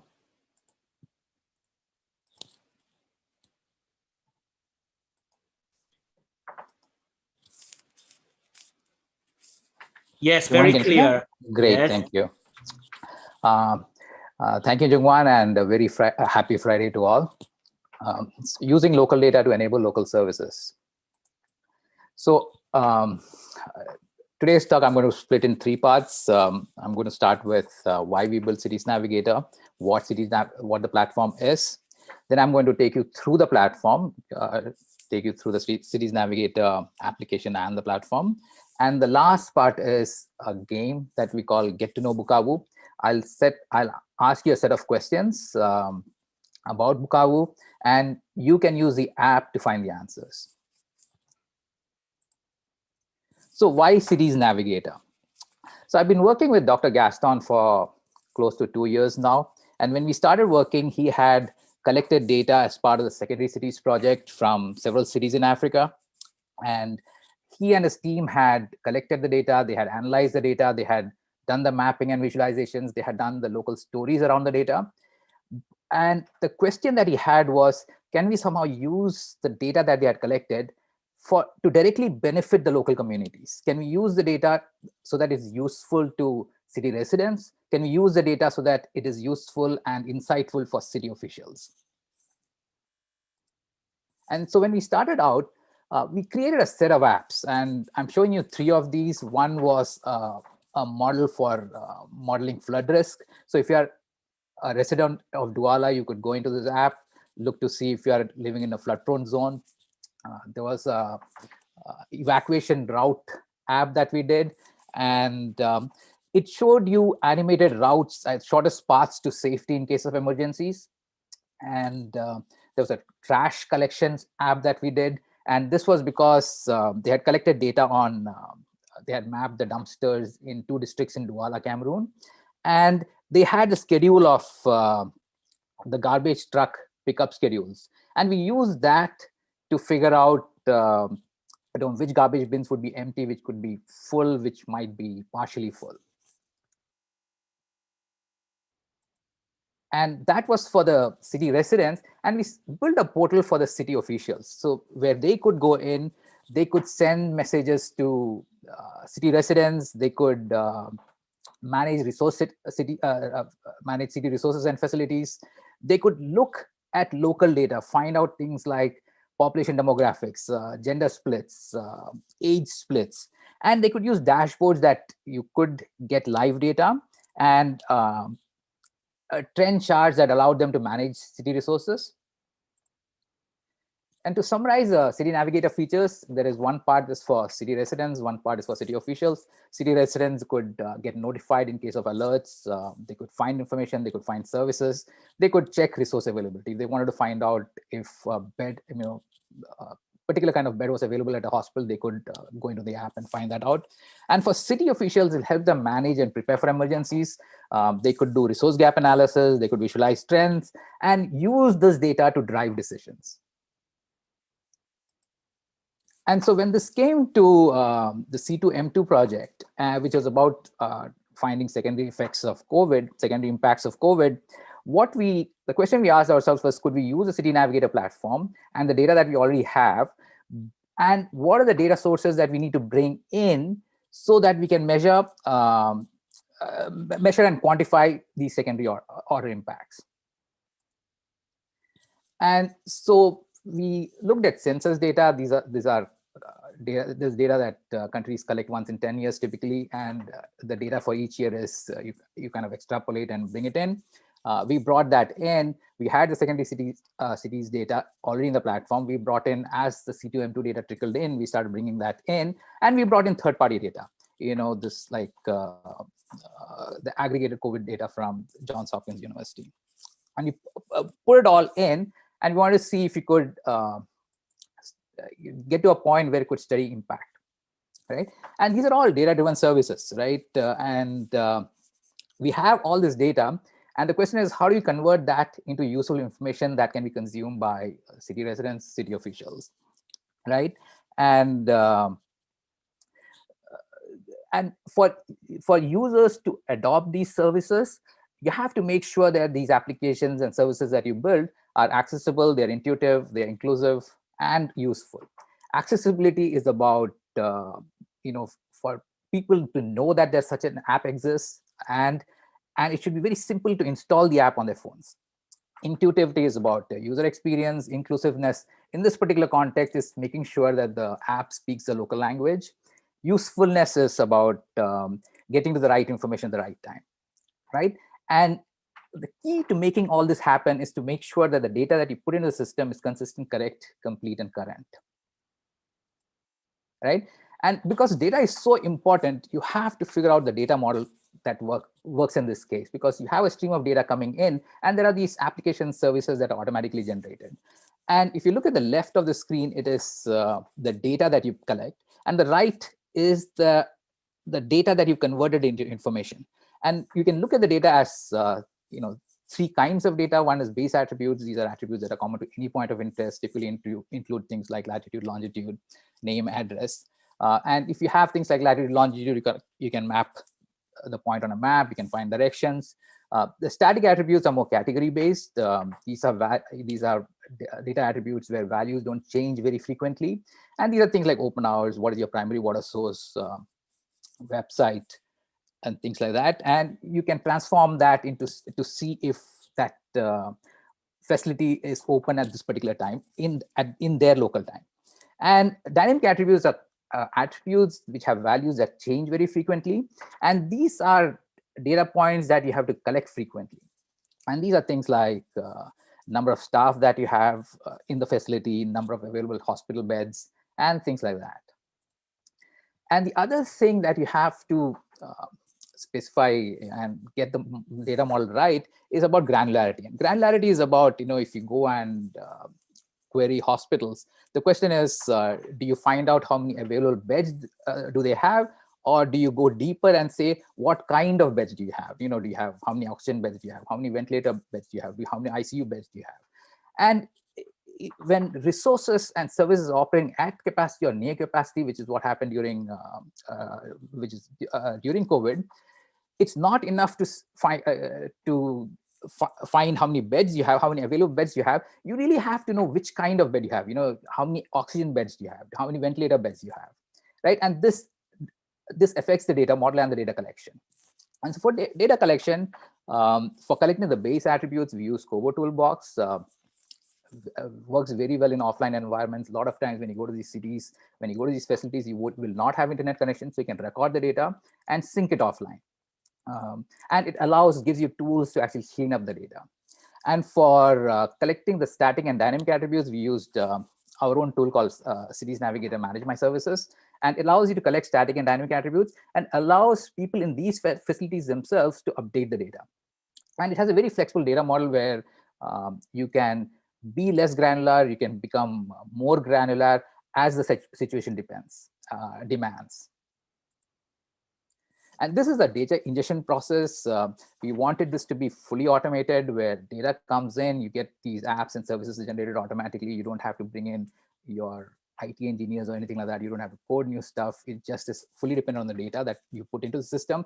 And this is a four-stage process where you digitize the data, you analyze the data and clean the data, you transform the data into information, and you connect the data and activate these services and applications. And this is, what I would call the summary slide before I go into the demo. But what you really want to do is measure impact. And whether it's COVID, whether it's a natural disaster, whether it's a climate change event, the key thing is having the right data that you can do the analysis on. And we all know that disasters are inherently very discriminatory. If you're socially disadvantaged, you're economically disadvantaged, even if you're informationally disadvantaged, you will be affected, you'll be impacted disproportionately, right? And the key thing about this is making sure that we are putting the right information in as many hands as possible. And to be able to do this and to do this sustainably, these transformations require really local data skills. In the cities that we collect information, people need to have not just good data skills, they have to know what kind of questions to ask, and not just what kind of questions to ask, but how to frame these questions correctly so that you get the right responses back. Because everything depends on this data being correct, consistent, complete. And you need continuous data collection, because if you don't have continuous data collection, what you'll get is, what you can say is what was. And what you need to do is you need to find out what is, or you need to do predictive analytics and find out what can be. And for that, you need this continuous data collection coming in the system. And you want to make sure that all the cleaning happens as upstream as possible, because the local data collectors, they have the context. So if an address is misspelled, if something is bad in the data, it's only them who can find it, and that has the least cost. And you want to get to much simpler social metrics. If you want to look at impact, if you want to say, look, I want to improve the general health in this area, those are broad things which local city officials don't understand. But if you tell them, look, I think good health means 4 doctors to every 1,000 in the population, that is something that's an actionable metric, and you can look at it and say, look, there's just 1 doctor today for 1,000. How do we get to 4, right? And if you use the right data along with the technologies and tools like what we give in the Cities Navigator, it allows local communities to be able to take these data-driven decisioning and drive their own policies. So these are the URLs to try out the Cities Navigator. Gaston will type this into the chat box, so you can just go to that link, you can try it out. But I just want to show the platforms that we used in this work. We use Kobo Toolbox to collect data. We use OpenStreetMap for the base map tiles. We use Mapbox to host the map tiles, Noun Project for the icons, Google Cloud for cloud services, AWS for server hosting. And before I go into the demo, this is the game I talked to you about, get to know Bukavu. Bukavu is one of the C2M2 cities in Africa. And these are questions you should be able to use the tool and answer these questions. How many hospitals are there in Bukavu? How many ambulances does a New Hope hospital have? Is the Clinique Ebenezer open right now? And right now means in their local time. What is the consultation cost at Clinique Ebenezer? What is the local currency? Can you find directions from where you are to the Clinique Ebenezer? And so, while you look at these questions, let me just take you through a demo. And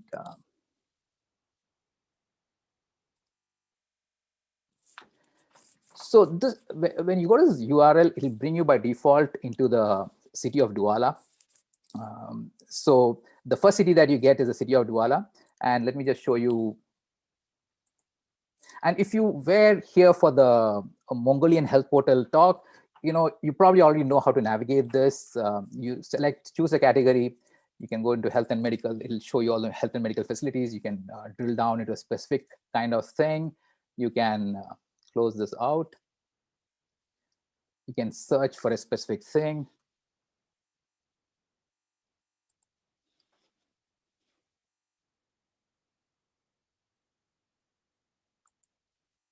Get more details about it. And it all depends on the data that was collected and what was provided. It shows you it's open, always open. You can look to see that. It shows you the consultation costs. This is probably Cameroonian francs. That's the ISO code for the cost. Looks at shows you what services are available, how many doctors, how many ambulances, things like that. The way to change cities is, so if you want to get answers to Bukavu, you would go here, go to settings. Here are the country options. From Cameroon, just shift to Congo. Bukavu is in Congo. And then you can just go back. You can change your language if you want. If you change it to French, the whole portal will shift to French or Portuguese. And you can come back and it'll bring up Bukavu. And I think one of the questions was New Hope Hospital. So you can search by name, it'll show you, take you to that hospital. Look at things, while it opens, closes in 6 hours, so it's currently open. You can look at primary water source, how good does it have safe water or not, how many doctors they have, how many ambulances you have.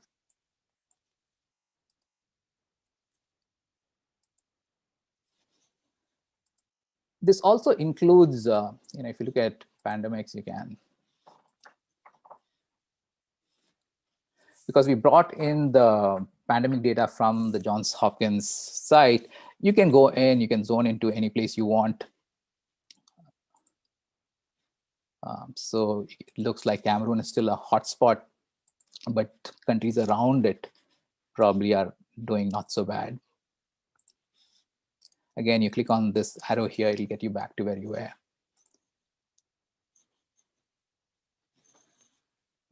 It's fairly intuitive, city, and it has messaging. So city administrators can send out messages, and you'll get, and city residents will see it over here.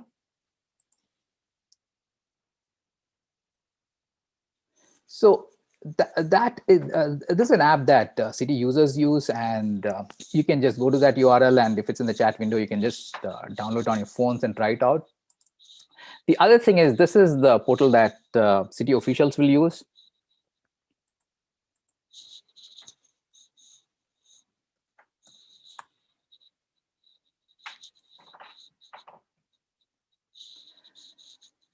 Allows them to manage messages. So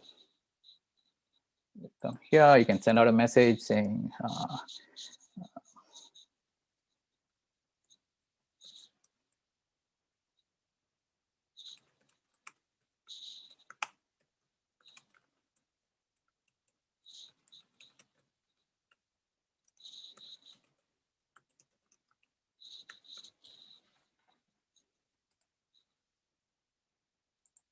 is the informational message that goes out, and if you're in the app, you'll see that message.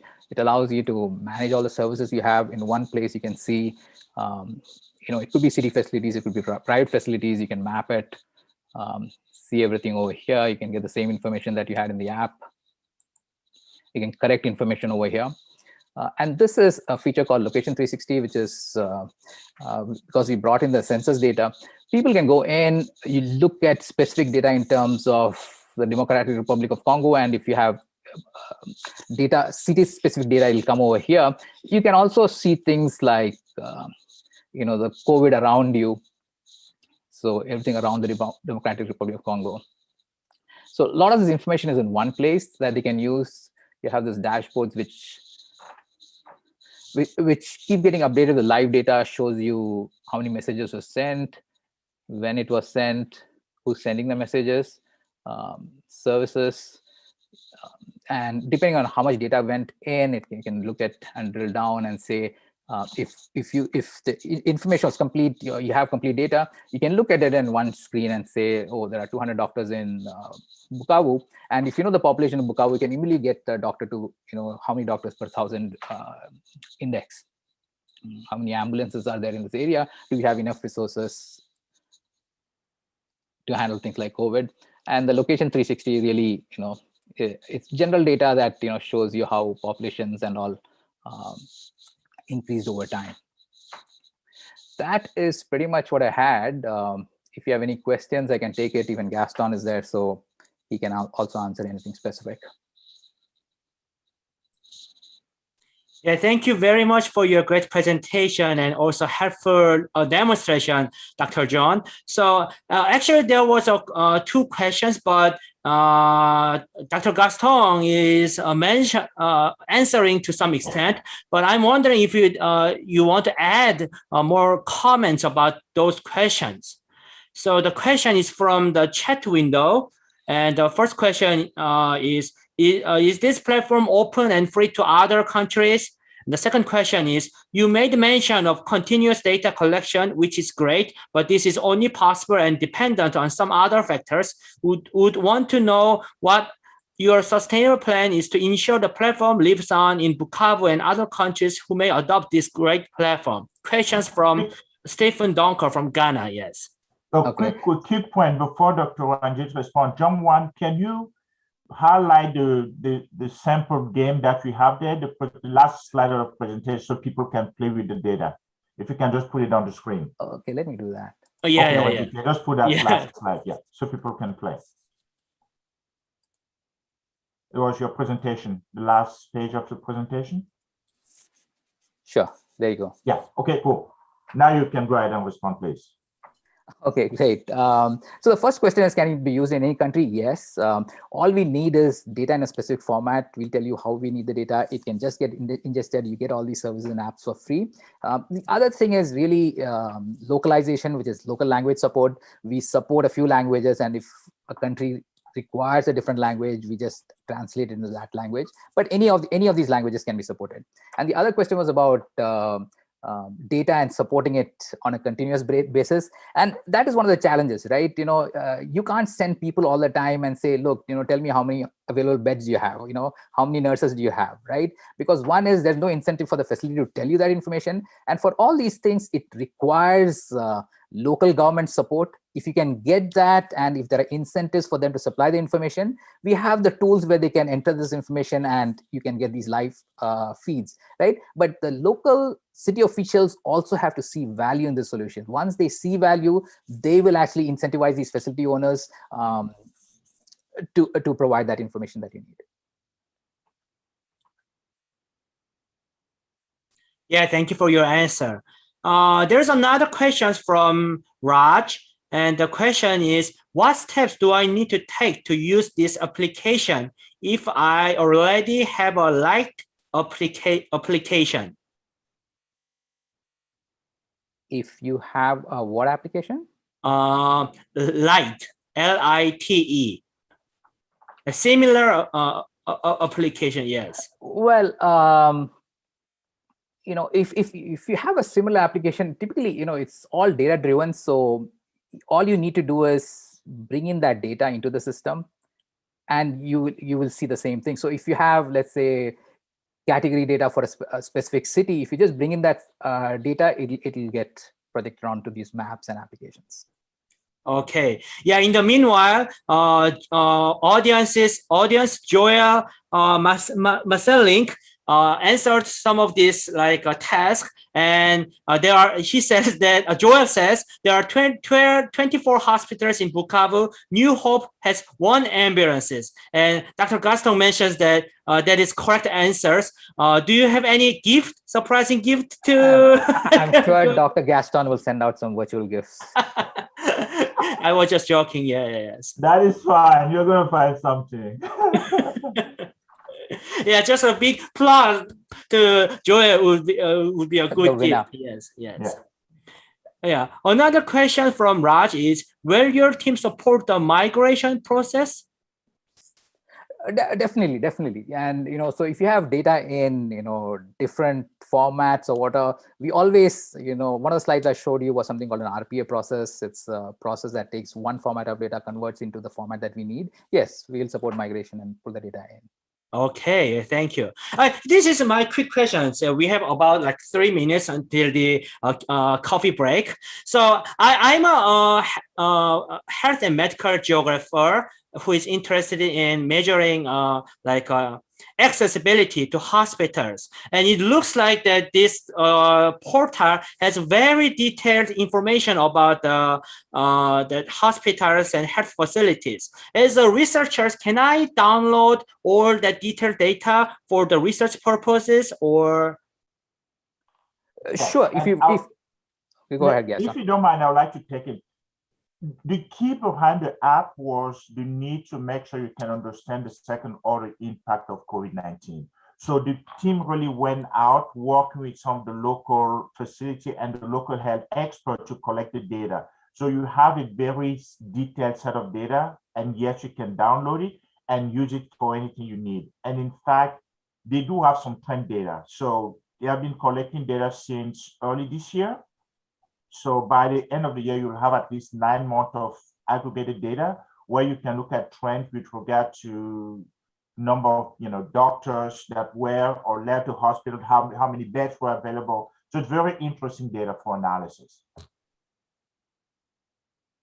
Dr. John, do you want to add something about that? That pretty much sums it.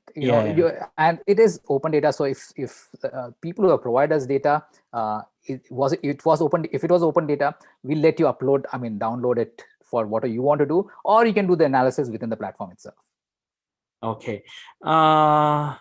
Theodore from the audience has also answered two questions.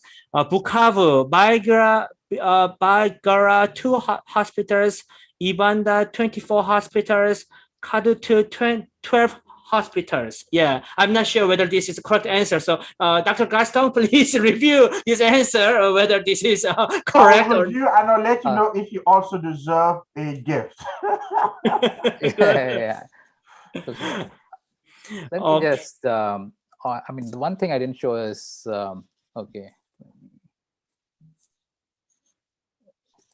that Clinique Ebenezer, how to get to the directions. So all you have to do is go there, you find that, and then here's a button for directions. So you can do that.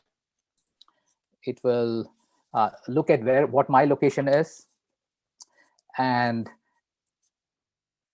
it'll project it out. Since I'm in California, so it says take a flight to Bukavu airport, and then it'll give you turn-by-turn directions to where you need to go.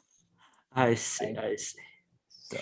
Yeah, thank you very much for your great presentation and demonstration, Dr. John and also Dr. Gaston. So now, let me share my screen.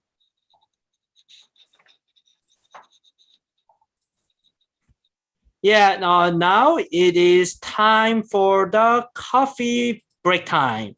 So it is a good time to stretch your legs and arms and grab some snacks and coffee. The symposium will begin at 10:20 a.m. Eastern Daily Time. After the break, we have many interesting agendas, including how to build interactive dashboards and student poster presentations. Stay tuned. Thank you very much.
Hello, everyone.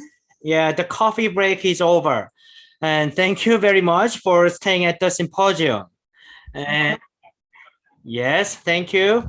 Now I'd like to briefly introduce Ms. Laura Klein, who is a C2M2 Program Director and U.S. Department of State, Office of the Geographer and Global Issues, for her brief speech. Laura, you can turn on your video. Okay, I think hopefully you can see and hear me now. Yes, clear. Wonderful, thank you. Good morning, good afternoon, and good evening, everyone. This has been just a tremendous set of 4 days, and we're really excited by all the work, all the discussion that has come together today, the conversations that are taking place, not only with our expert panelists and briefers that have all presented here, but also then the conversations that have come from our chat and our Q&A dialogue and the contributions that you as our participants in the audience are making as well. So thank you for joining us. Please continue the dialogue. I know Jungwon's already mentioned it, but we will have another end of day survey. We really want to capture your thoughts and hear your contributions, because it is so important that we recognize the partnerships and the expertise in the room, so to speak. One thing that we've had a number of discussions about recently is about the spillover effects, or the, I call them unintended activities that occur. When we started out this program, of course, last year, we couldn't have imagined all the different work that would come out of it. All of the presentations that you've seen this morning, these demos are so creative and so innovative. And we start with the kernel of an idea that human geography data is important to understand these places. And so we need to map this data and encourage the community to have access to this data, and the local government to be able to use this data for decision making. And these teams have turned it into such tremendous and useful tools and applications for their communities. So it's really been a great adventure and experience to get to witness this from our previous secondary cities program, and then now, of course, with our C2M2 program that has such the tough challenge of understanding, defining the second order impacts of COVID, which we barely knew anything about a year ago. One of the spillover effects, or the unexpected pleasant surprises that we had out of our C2M2 program, is that we recognize and understand the value of partnerships even more than we did before, because here during the pandemic, of course, we're all doing this remotely. And this has created an opportunity for partnerships that we could have never imagined. One of which you'll get to hear so much more about is this set of interns that are hosts at Harvard Center for Geographic Analysis. Dr. Wendy Wan organized, and they've been mentored by Dr. Laituri, Dr. Kim, and others. And I am so pleased to see the work that these students have pulled together. These are students that are from high school, undergraduate, and graduate experiences from around the world. They've been working so diligently for an entire academic year now, and it's really tremendous the amount of research and effort they've put into creating these research products, the posters of which you'll see and hear more about later, and then of course our demo, which is coming up here momentarily. So from the US State Department, I wanted to take a brief moment to say thank you, especially to our student presenters here today, and our student poster creators and our student interns with the CVT program at Harvard CGA, because it really is tremendous that you've been putting so much research and effort into everything this year, and we very much appreciate it. And it really is offering a great contribution to this much larger, as I think everyone recognizes, this large effort that it takes to understand COVID second order impacts and to help make real impacts for local communities around the world. So thank you to our students. Thank you, of course, to our program presenters. And I will turn it back to Jungwon, and we'll move right into the next exciting presentation. Thank you, everyone. Thank you, Laura, for your kind words. And now we keep moving on our next workshop. Our next presenter is Akhil Kumar, a student presenter. Akhil Kumar is a grade 10 student at Turner Fenton Secondary School from Toronto, Canada. Akhil loves making sense of data and trying to explain it in new creative ways. He has built dashboards, created visualizations, and played around with new tools to create easy-to-understand graphics. He also really loves philosophical talks and books, and especially loves exploring new ideas. The title of his workshop is Learning How to Build an Interactive Data Dashboard Using Power BI. Akhil, the floor is yours.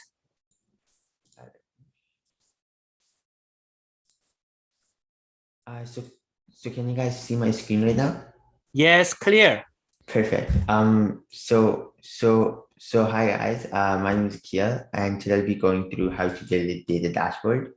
So the 4 things I'm going to be talking about today are going to be how to access Power BI, all the different types of visualizations that you can create, actually creating a dashboard, and then ending questions and comments. So the first part, actually accessing Power BI, is that Power BI is a data visualization software and it's completely free to use. But if you're not part of an organization or a company that offers Power BI, you would need to sign up using something called Microsoft Azure. So if I escape it here and go here. So the first step to actually get access to Power BI, if you're a personal user, you can't just go onto the website and sign up for Power BI, since only businesses can actually sign up directly. You need to create something called your Azure Active Directory, which will basically allow you to get an email address that will allow you to sign into Power BI. There's a longer video that I will link at the end that basically goes through this entire process of how to create an Azure Active Directory for free to actually get access to Power BI. But once you get access to Power BI itself, Power BI is it's a completely free resource, and the visualizations within Power BI. So this is a default visualization that you get when you open up Power BI desktop. But then if you look at all the add-ons and all the other custom visualizations built by Power BI and also greater community, you can see there's a lot more things that you can do.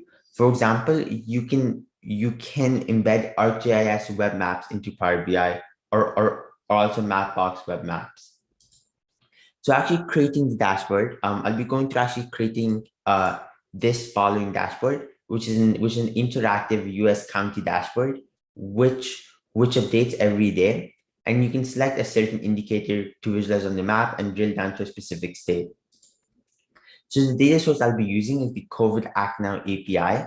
So this API provides daily data at the county level for multiple metrics such as cases, vaccinations, tests, hospitalizations, and more. And this is the flowchart where if you go to this link, you can basically follow along what I'm going to do inside this presentation.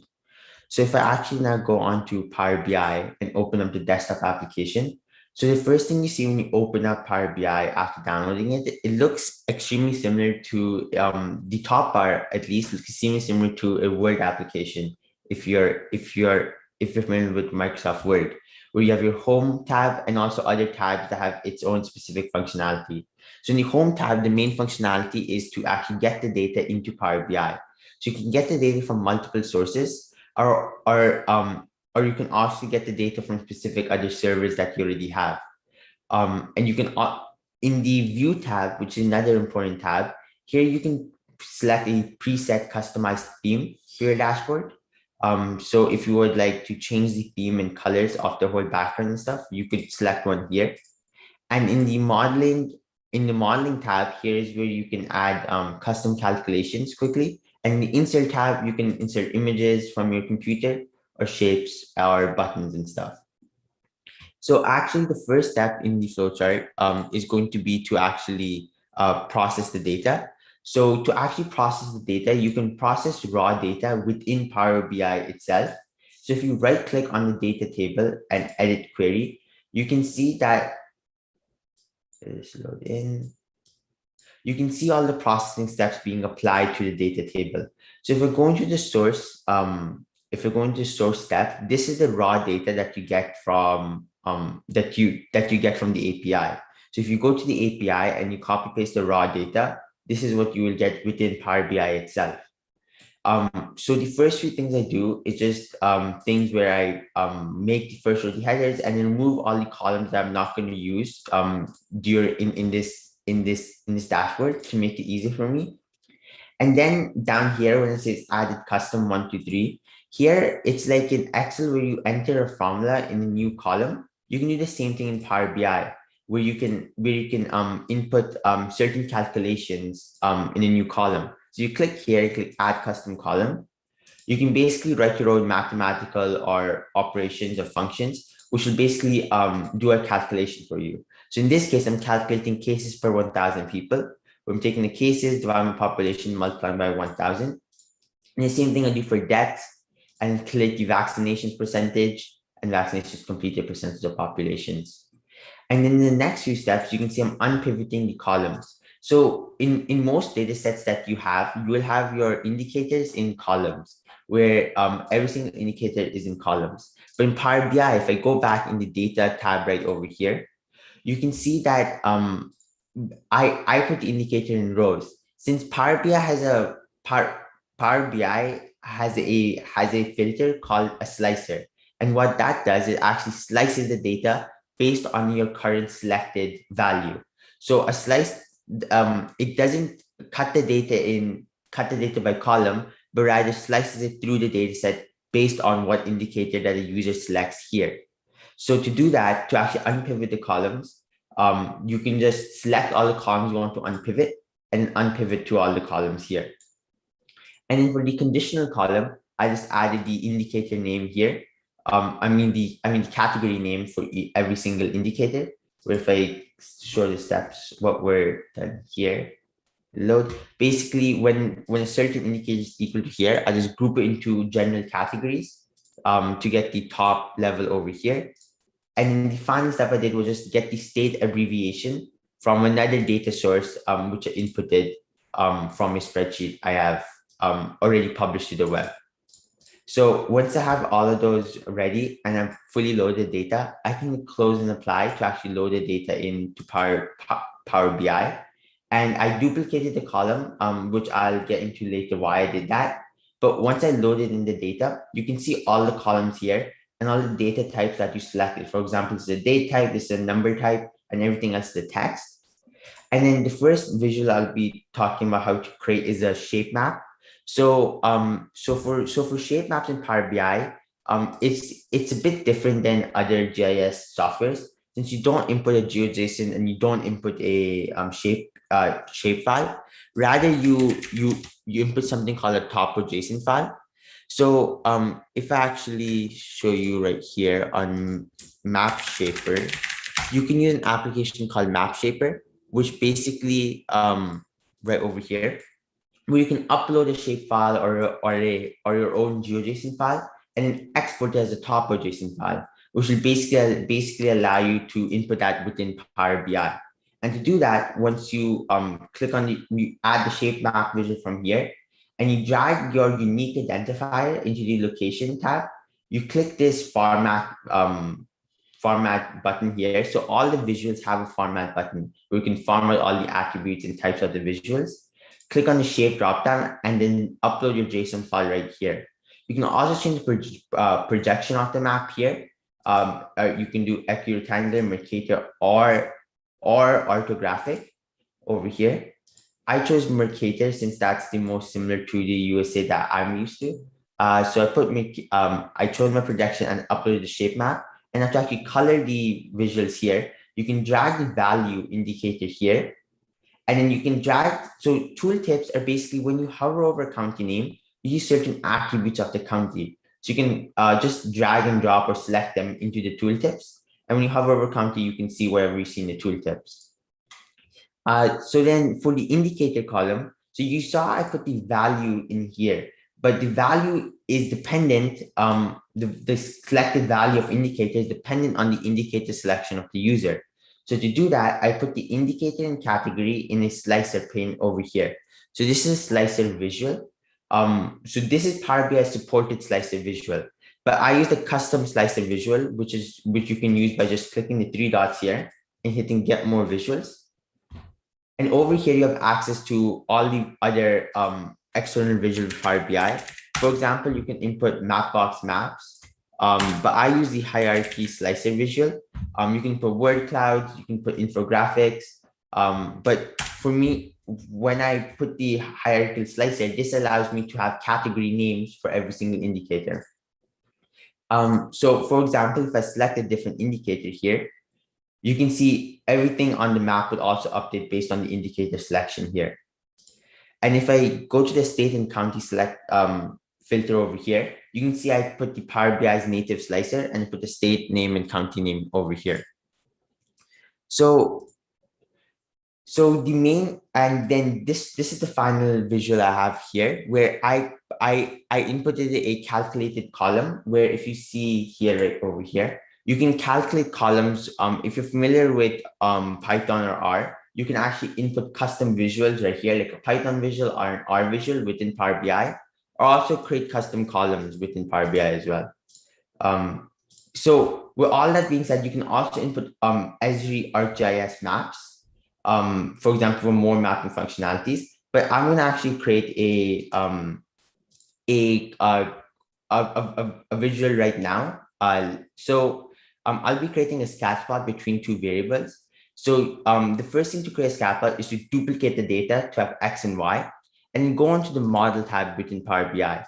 In the model tab within Power BI, you can manage relationships between two tables. So you can see here, I created a new relationship between the X and Y tables, between the FIPS code and the many-to-many relationship, with Power BI automatically detects. And I put the cross filter as both. So what this relationship basically does is that if I filter the state on the table X, table Y will also be filtered simultaneously, which will allow me to, if I want to drill down into a state, I don't need to have 2 state filters, one for either side. I can just have one, since I can cross filter between the 2 tables. So once you create the new relationship between the two tables, you can go back onto your visualization pane over here, and then you can create all these other visuals. I'll be creating a scatter chart over here. And for a scatter, you can see automatically wherever was in the shape map, it updated to what it could. But now I'm going to go into the Y table, and I'm going to drag the value over here into the Y axis value here. So then you can see right now a scatter plot, it's farming, but it's not quite there yet. So for this indicator, I'm going to change it back into the normal Power BI indicator dropdown style. And I'm going to change this into a single select by going to selection controls. You can specify the selection controls, but I want users only to select one indicator at a time. And I'm going to select a dropdown, since I only want them to see in a dropdown rather than seeing in the whole list. And then I just want to I'm going to go into the slicer header list in here and label this as X-axis. And this is the X-axis that we're going to select. And I'm going to duplicate this. Let me copy paste down here. And I'm going to delete the indicator you see here, but from the Y table this time, I'm going to select the indicator into here. And then I'm going to select this into slicer header and Y axis. So now you can select multiple indicators to correlate together. And each point is a county in this visualization. So if you want to color this by state, you can also do that by dragging state name to legend. And you can actually color this by state. But I want to see a trend line and the correlation coefficient value of this to see how powerful is the correlation.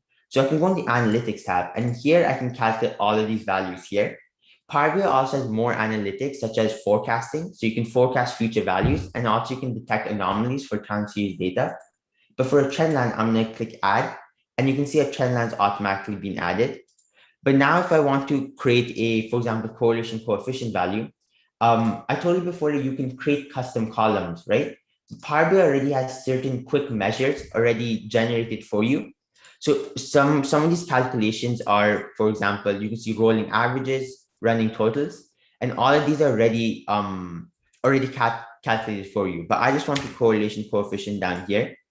And for my category, I'm going to select FIPS from the, so it's the same categories I have for the scatter plot, basically. I select it over here.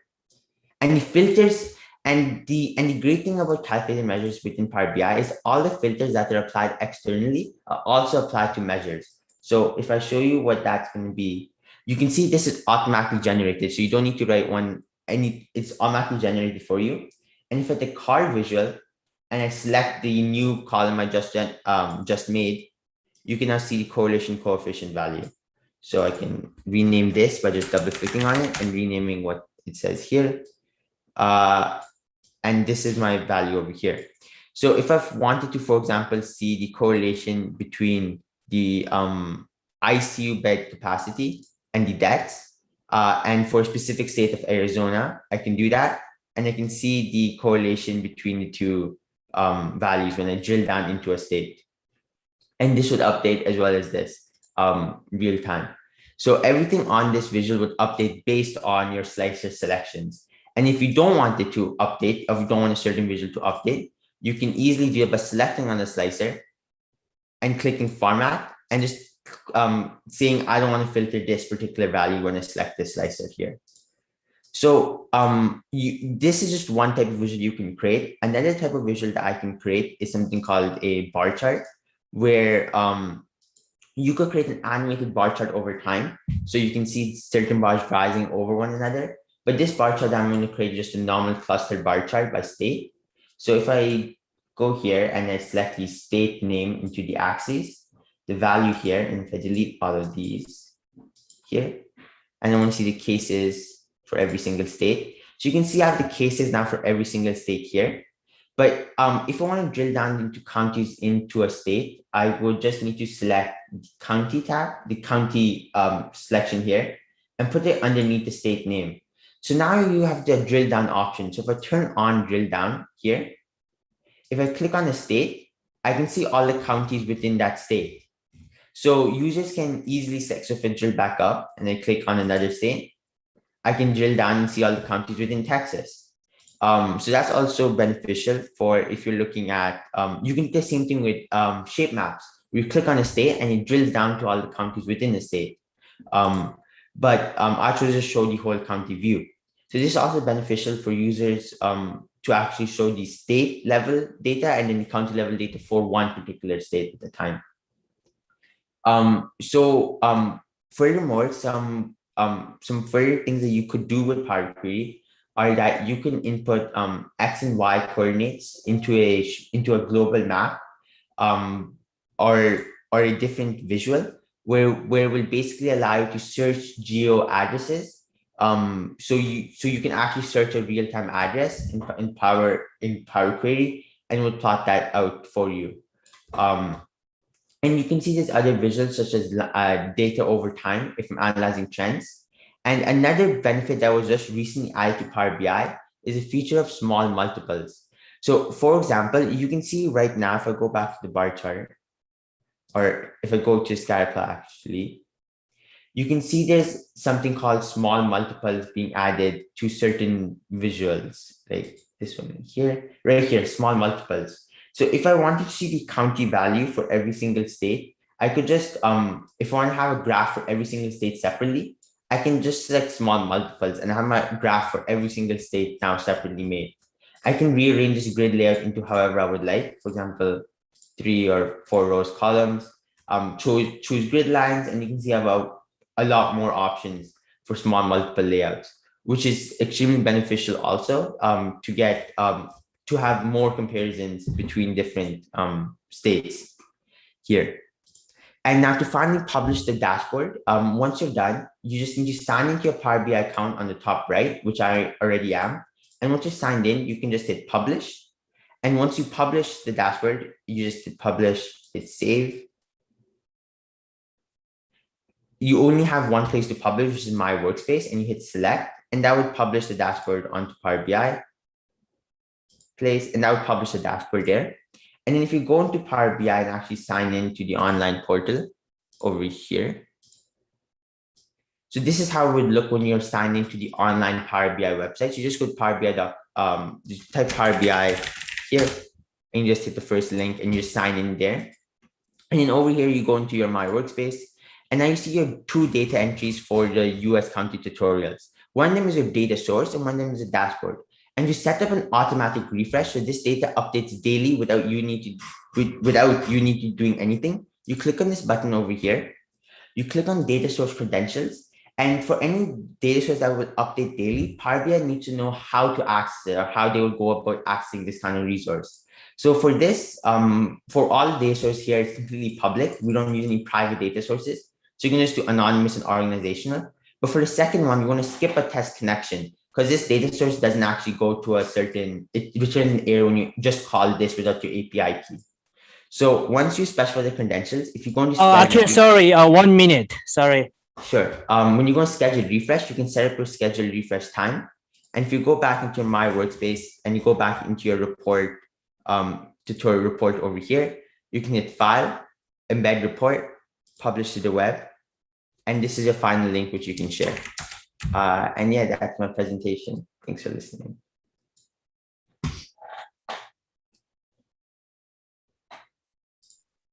Yeah, thank you very much, Akhil.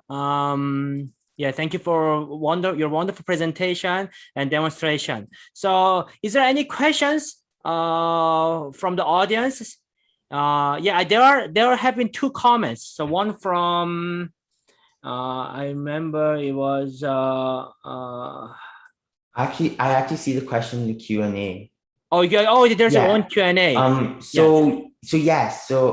You could actually use it for daily updating data. So the current tutorial that I showed, this data would update daily. You don't need to do anything.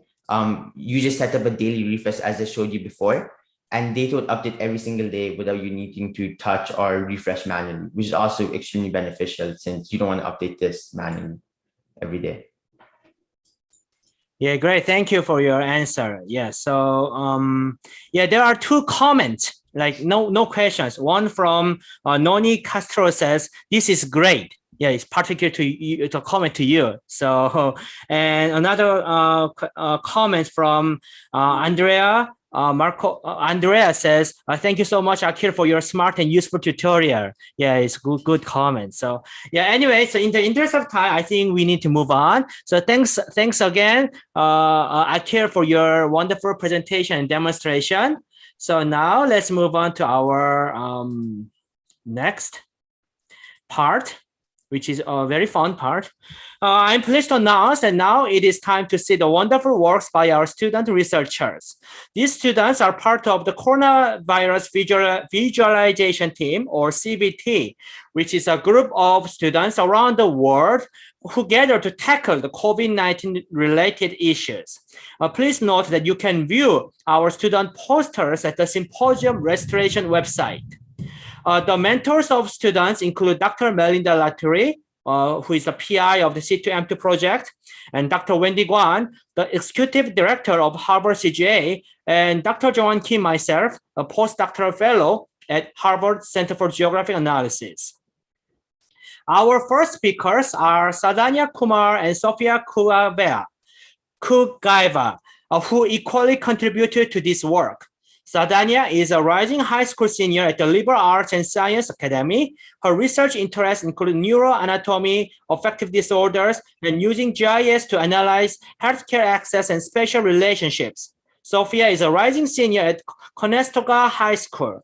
Her research interests include genetics, cardiology, bioethics, and GIS applications in terms of health equity and access to medicine. The title of their presentation is Using Word Clouds to Compare Second-Order Impacts of COVID-19 Between 3 C2M2 Hubs.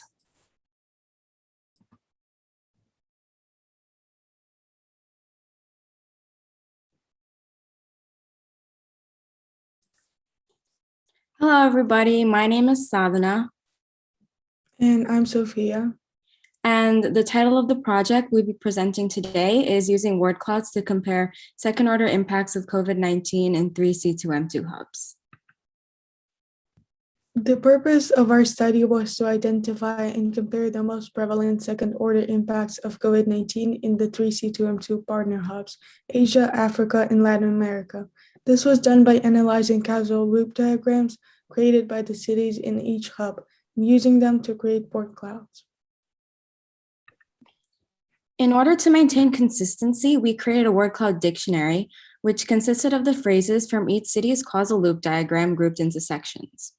When creating the word clouds, we used the names of these sections, which allowed us to maintain consistency across all of the word clouds as the same phrases appeared on each one. We also grouped these sections on the dictionary spreadsheet into 6 categories, which you can see on the right. And each category is delineated by a specific color so that they could be easily identified and compared on the word clouds. We then created a spreadsheet for each hub, which consisted of 6 categories: word, weight, color, angle, font, and repeat.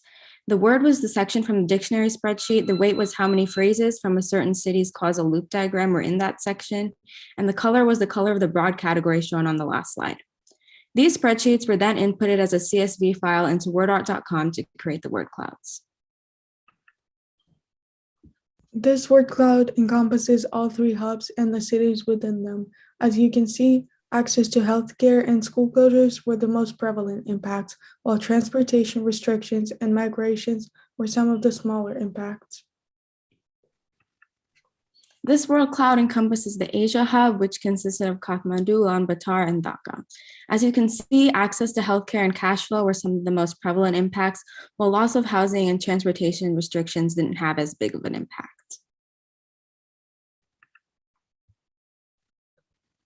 This word cloud encompasses the Africa hub, consisting of Nairobi, Bukavu, and Pemba. The most prevalent impacts here were school closures and food insecurity, while closure of public areas and unemployment were smaller impacts. And finally, this word cloud encompasses the Latin America hub, consisting of Quito, Santiago, Cusco, Rio Preto, and Lima. The most prevalent impacts here were lack of tourism and crime ratings, with factors like lockdown and debt having a smaller impact. The main second-order impacts affecting all hubs correspond with governmental lockdown policies. Access to healthcare was compromised due to weak health infrastructure, and schools were either completely shut down or virtual, which families could not sustain. Furthermore, a lack of tourism due to border closures affected the economies of cities where tourism contributed a major profit, like Kathmandu. This research is important as it deepens our understanding of the impact of COVID-19 pandemic beyond the statistics of cases and deaths. Additionally, this data will provide guidance for which areas should be targeted when creating policies for rehabilitation from the pandemic. When developing policies for economic or social rehabilitation, public policymakers should consider the most impacted sectors, like healthcare accessibility and education, and target these areas first. In the future, we plan to create 3 main products: comparison infographics to compare the cities within each hub and the large hubs among each other. We also plan to create general information infographics for each city and hub, and also a training activity detailing how to create word clouds and infographics using causal loop diagrams.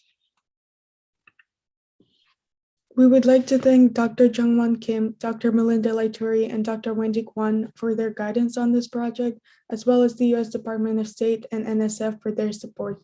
Thank you for your time.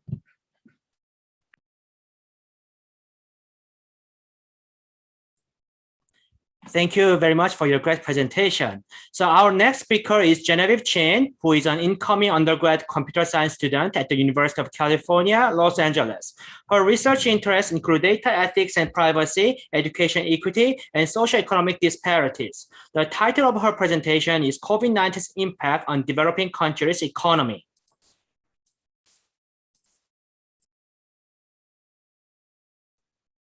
Hello, everyone. My name is Genevieve Chin, and I'm an incoming computer science student at the University of California, Los Angeles.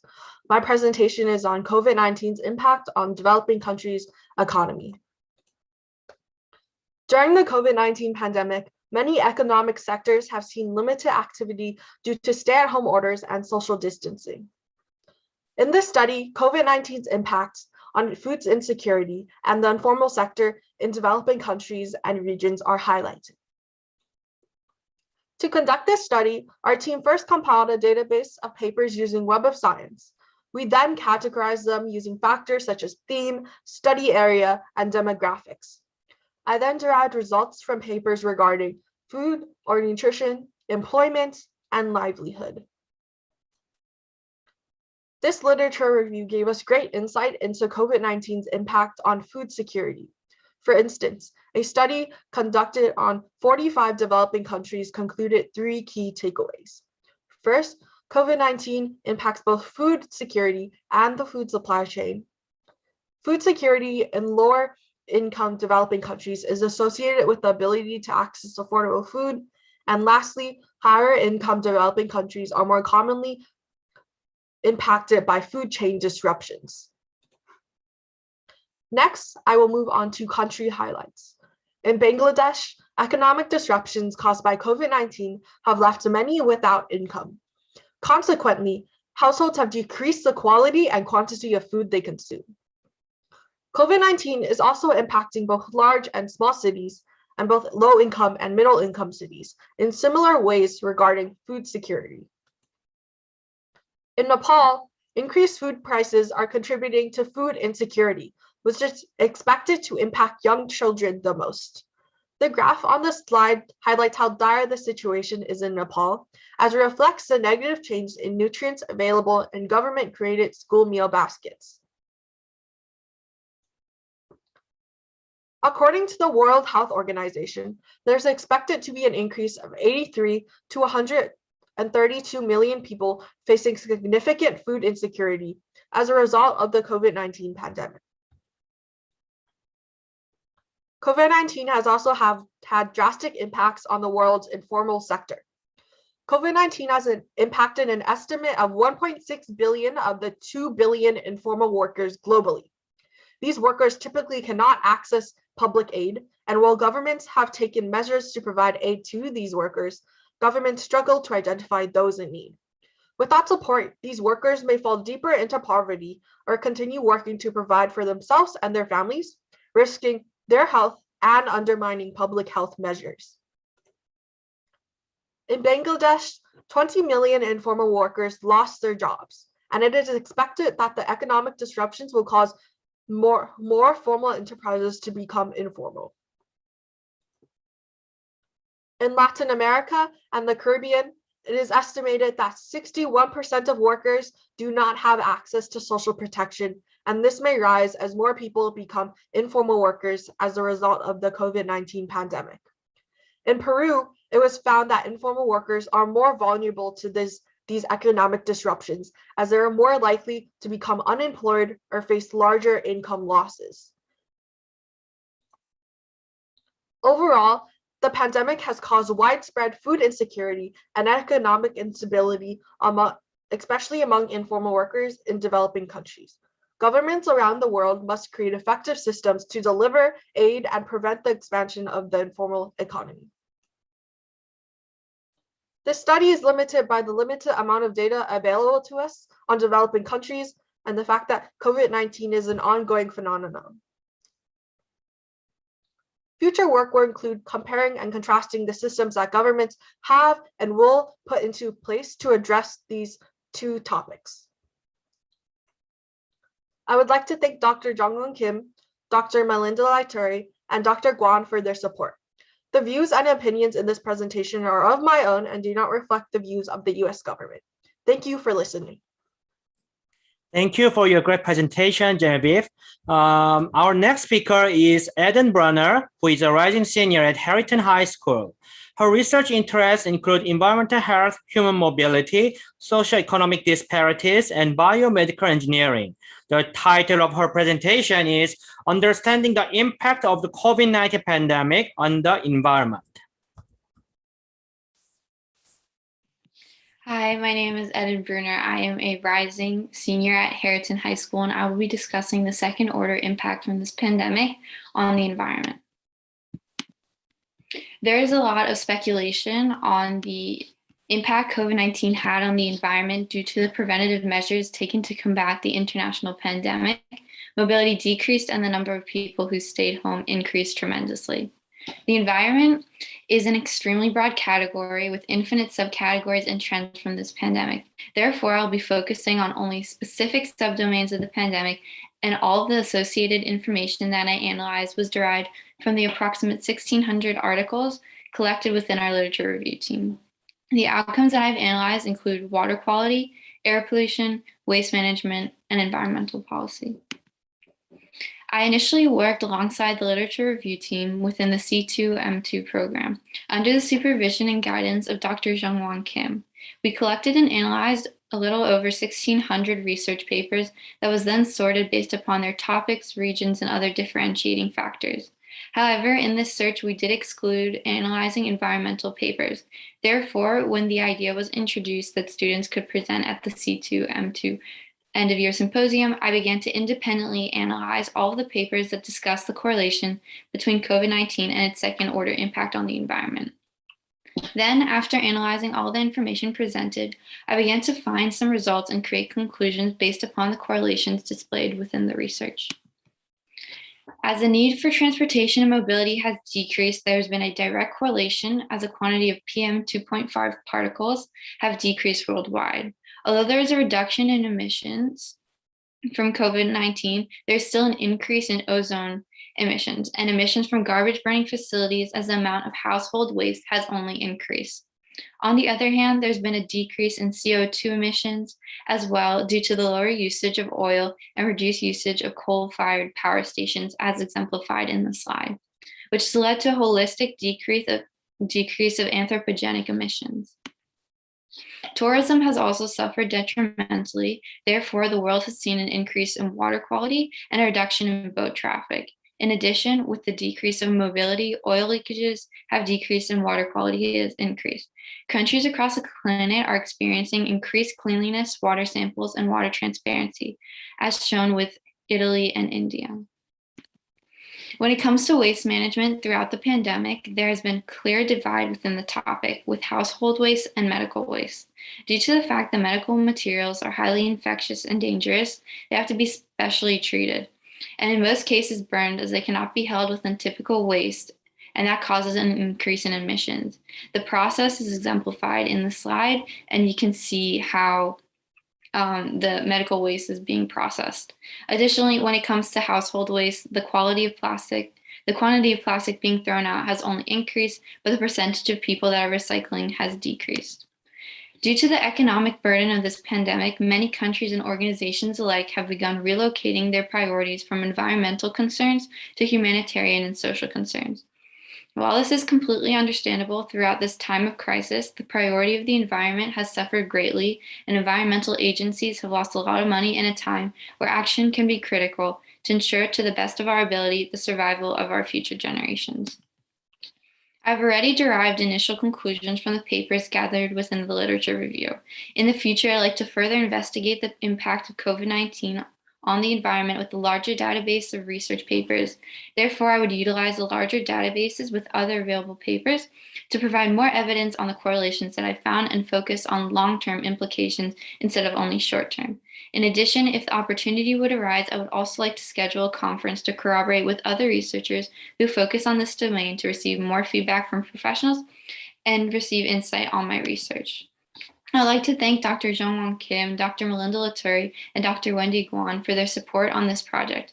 In addition, I would like to acknowledge that all the research derived within this presentation are on my own. The limitations of this study is only how it focuses on short-term implications, and there's limited data as this is an emerging interest for researchers worldwide. With this last minute, I would like to emphasize the importance of the results found and how action is necessary with a quote from George Bernard Shaw, where progress is impossible without change, and those who cannot change their mind cannot change anything. As a result of this forced experiment on humanity, we've been forced to change our lifestyle due to necessity, and as a result, we've been given a glimpse into an environmentally friendly reality.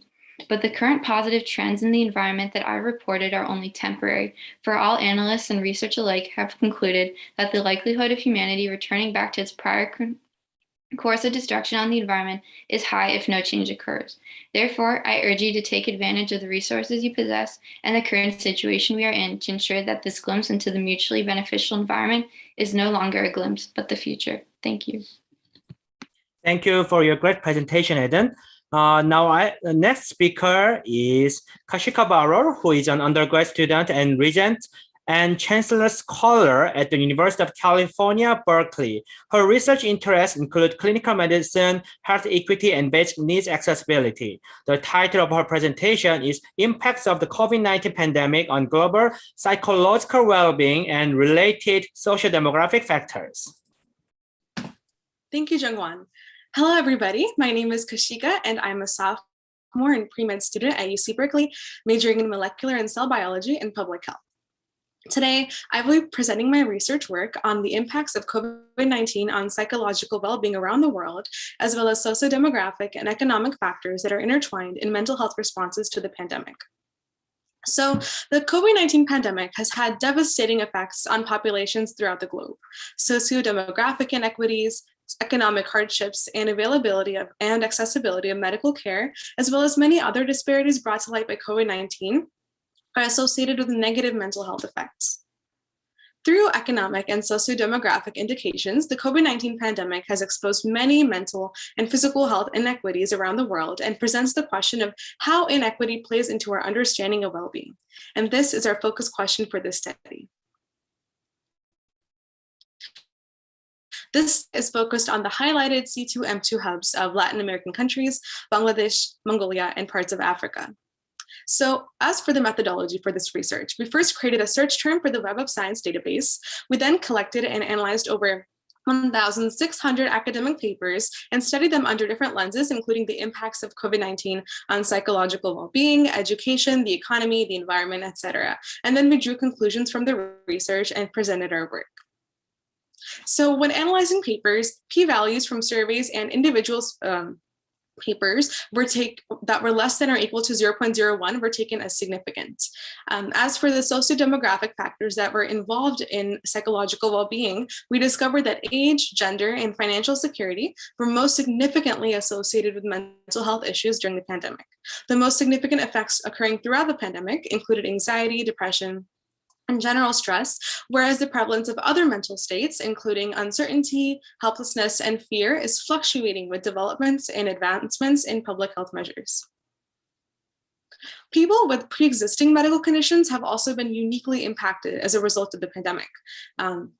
Treatment options have become limited in many parts of the world due to hospital overcrowding, shortage of healthcare workers, financial strain, and just patient apprehensiveness towards visiting hospitals out of fear of infection by COVID-19.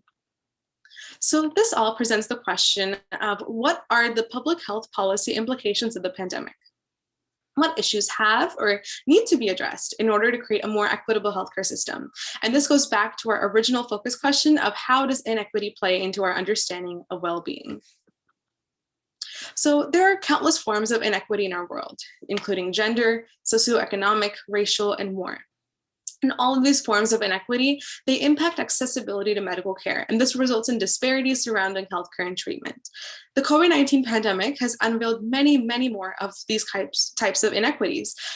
Financial strain as a result of store and company closures, hospital closures as a result of overcrowding due to COVID patients, not receiving age or gender appropriate medical care, and simply not receiving the resources and attention required for pre-existing medical conditions. These are all inequities brought to light by COVID-19, which impact the accessibility and quality of medical care.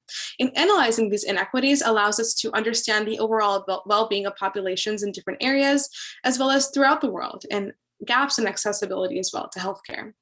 We can look at specific sociodemographic, economic, or health factors and see which areas were impacted as most as first and second order impacts of the pandemic. And with this information, we can work towards policy changes, programs, and initiatives to reduce disparities in healthcare. Limitations to this study included a limited database of academic articles, as well as incomplete information regarding the impacts of the pandemic because it's an ongoing phenomenon. As the course of COVID-19 progresses, vaccines are distributed, and countries lift restrictions, future studies on the continuing evolution of psychological responses to the pandemic, changes in mental health care accessibility, as well as the overall impact of quarantine on both mental and physical health can be conducted to prepare for and organize appropriate outreach and treatments in a post-COVID world. Here are my references, the acknowledgements, and I would like to thank you for your time. Thank you very much for your great presentation, Kashika. Now, our next speaker is Sampath Rapuri, who is a rising high school senior at St. Mark's School of Texas. His interest includes synthetic biology and computational biology, which, more broadly speaking, includes any intersection of computer science and biology. The title of his presentation is Impacts of the COVID-19 Pandemic on Global Psychological Wellbeing, a Text Analysis Approach. Thank you, Jungwon, for the introduction. So again, hi, my name is Sampath Rapuri, and today I'll be presenting my work on the impact of the COVID-19 pandemic on global psychological well-being through a text analysis approach. So the purpose of this study is to characterize and compare the psychological well-being of lower middle income countries and non-lower middle income countries in response to the COVID-19 pandemic.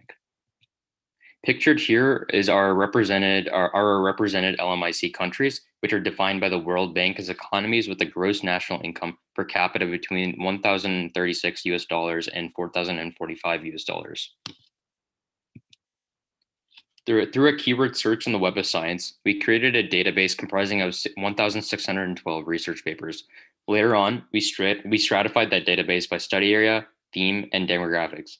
Specifically, we split out the data into studies that investigated socio-demographical relationships, studies on the general public, studies on university populations, studies on vulnerable populations, and studies from LMIC countries. In this study, we focused on the comparison of LMIC countries and non-LMIC countries.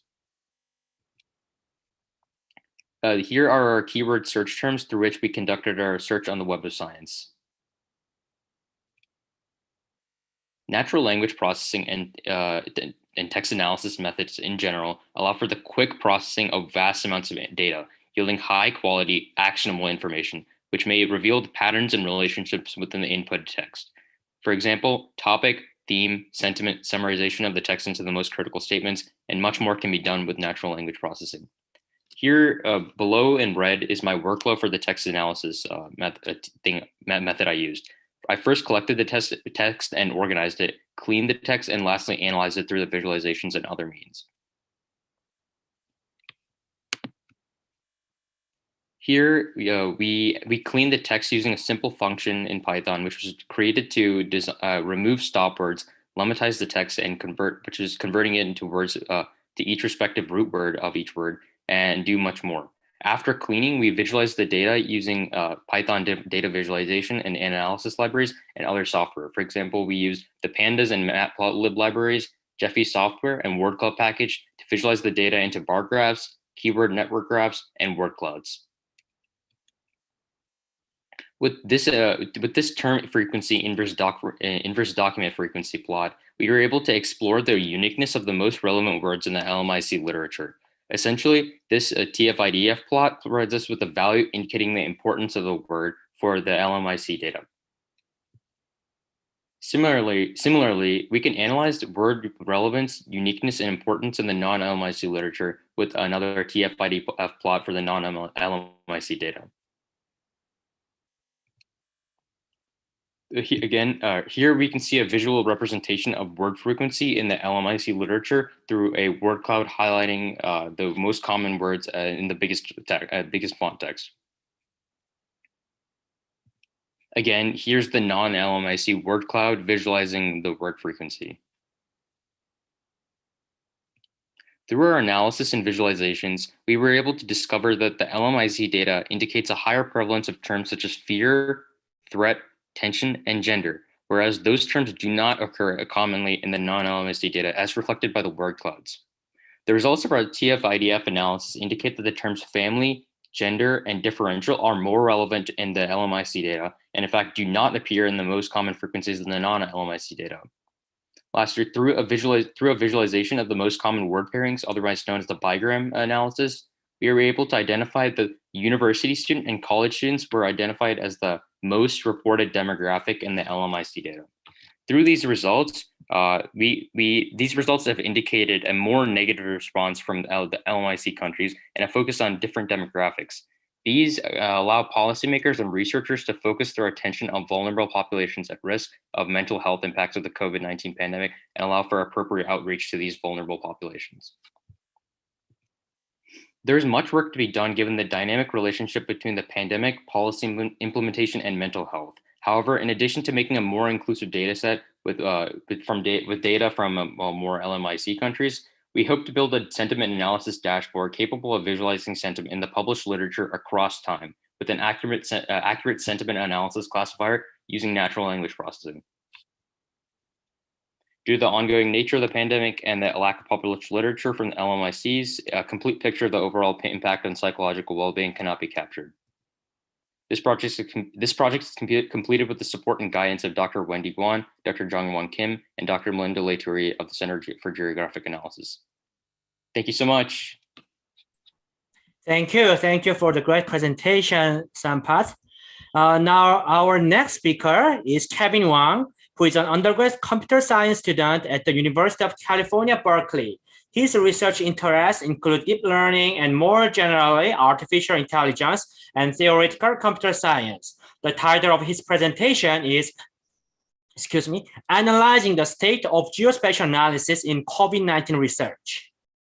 All right, thank you, Jongwon. Hello, everyone. My name is Kevin. I'm currently an undergraduate computer science student at the University of California, Berkeley. And today I'll be presenting my project on analyzing the state of geospatial analysis in COVID-19 research. So the COVID-19 pandemic has created a massive need for geospatial analysis information related to the pandemic across multiple fields. Therefore, this project aims to determine the utility of and barriers to geospatial methodologies used in the COVID-19 research community through literature review and text analysis. We also want to find out how geospatial methodologies can aid future researchers in the study of pandemics. For our study area, our literature review encompasses studies from all over the world, including both first and second order impact studies. 10% of our studies were based in China, 11% in the United States, and 12% in India. For methodology, we began by manually reviewing 1,250 sources from SciMago Journal Ranked Indicator and using a spreadsheet to list details of each article, including study areas, data sources, and methodologies employed. Next, we filtered out the 207 most relevant sources, and we excluded many relevant articles, as well as many articles on tourism and hospitality, which may have included menial geospatial elements, such as a simple map, but doesn't have an overall geospatial focus. Finally, we conducted a statistical text and network analysis. Sorry about that. Right, so next we conducted a statistical text and network analysis with Python pandas and a natural language toolkit. We're able to conduct a term frequency inverse document frequency or TF-IDF analysis. We're also able to generate a frequency matrix or from a bigram analysis to discover connections between frequent terms. Finally, we're able to generate charts and graphs with Matplotlib and NetworkX. We were able to create word clouds to showcase the most widely used terms across paper titles and abstracts. And we were able to generate network analysis diagrams to identify the most commonly associated terms. For the results of our manual literature review, we discovered that most COVID-19 studies using geospatial methods use country-level or regional-level data. Geospatial analysis methodologies were most prevalent in studies of the impact of COVID-19 on the environment, as well as studies on the impact of COVID-19 on mobility, disease spread, and economies. Finally, we found out that not all geospatial papers take into account the modifiable aerial unit problem, as well as the modifiable temporal unit problem. This is actually backed up by this paper that we reviewed by Helbig et al., which basically stated that the inference is error prone due to the modifiable temporal unit problem and modifiable aerial unit problem. So for the results of our bigram and TF-IDF analysis, this pretty much backed up also the results of our manual literature review. We discovered that many geospatial studies were conducted in the environmental field, including on the effects of the pandemic on air quality and pollution. We also discovered that geospatial methodologies were popular in the study of mobility amidst lockdowns. In fact, lockdown was the most used word across all 207 papers, followed by terms including spread, air quality, mobility, and economic. The only country to appear on a TF-IDF analysis was India, which comprised 12% of our sources. So here's the TF-IDF table. And these are some of the tables we generated using Matplotlib. So for the results of our network analysis, we discovered that connections, including those between infection rate and mortality, as well as the connections between confirmed death cases and population density. So what does this mean for future COVID-19 geospatial research? First off, researchers must consider and address geospatial limitations, including the MAUP and MTUP. Next, higher quality and resolution data sets focusing on more specific regions would allow for better understanding of the impact of COVID-19. So in the future, we would like to further investigate COVID-19 literature containing geospatial elements, focusing on both second order impacts and low and middle income countries or LMICs. Furthermore, we would like to explore some of the more prevalent geospatial applications in LMICs and analyze some of the most popular specific methodologies like Warren's I and LISA. And we would like to thank Dr. Jungwon Kim, Dr. Melinda Laituri, and Dr. Wendy Guan for their guidance. Thank you. Thank you very much, Kevin, for your wonderful presentation. So the last speaker of today's student poster session is Rosalind Chin, who is a rising junior at Mark Keppel High School. Her research interests include ethics, privacy, cybersecurity, interdisciplinary learning, and the Asian American diaspora. The title of her presentation is The Principles of Ethics of Geospatial Analysis in COVID-19 Research. Hi everybody. My name is Rosalind Chin and I am a rising junior from Mark Keppel High School. My presentation will be on the principles of ethics of geospatial analysis in COVID-19 research. In order to improve public health management of the coronavirus pandemic, geospatial technologies have been used. Using geospatial analysis requires the protection of individual civil liberties when dealing with information to track the spread of COVID-19, establish mitigation policies, and other public health practices. After reading various codes of ethics and papers on public health research ethics, we have determined several crucial principles of ethics that should be focused on when utilizing geospatial analysis. These principles are data privacy, public data collection across all populations, transparency, and future monitoring. One of the most important aspects of collecting geospatial information is to keep said information private. Everybody, especially researchers and the public, must be made aware of the limits of confidentiality and the uses of collected data. Then only information necessary for research and decision-making should be kept. This first word cloud shows how the implementation focus should be on utilizing data while performing security practices like obscuring visual data details and properly managing secondary data. Another relevant concept to consider would be the benefits and burdens of public data collection across all populations. Public health activities affect all, so obtaining data from everybody with a diverse range of socioeconomic status, ethnicity, demographic, etc. is highly beneficial. However, a major concern of universal data collection is that data modeling may not take into account data limitations and region's social, political, and environmental contexts. Bias, inaccurate trends, and decisions may be results of conclusions drawn from those models. Transparency is another ethical principle that must be reviewed. Public health practices rely on the trust of communities, something that needs transparency. How the data collected impacts policy and advocacy needs within local context should be clearly stated. This second word cloud shows that collecting data and trends is crucial, but the biggest burden for institutions to provide is transparency. As illustrated by this third word cloud, institutions' central focus should be ensuring transparency while maximizing benefits created with current data. After collecting information, an account should be given to explain why data is needed so the public can understand the difficulty and seriousness of that action. The last principle of ethics we will discuss is future monitoring. Public health interventions must be consistently subject to systematic ethical reviews with contributions from both community representatives and public health leaders.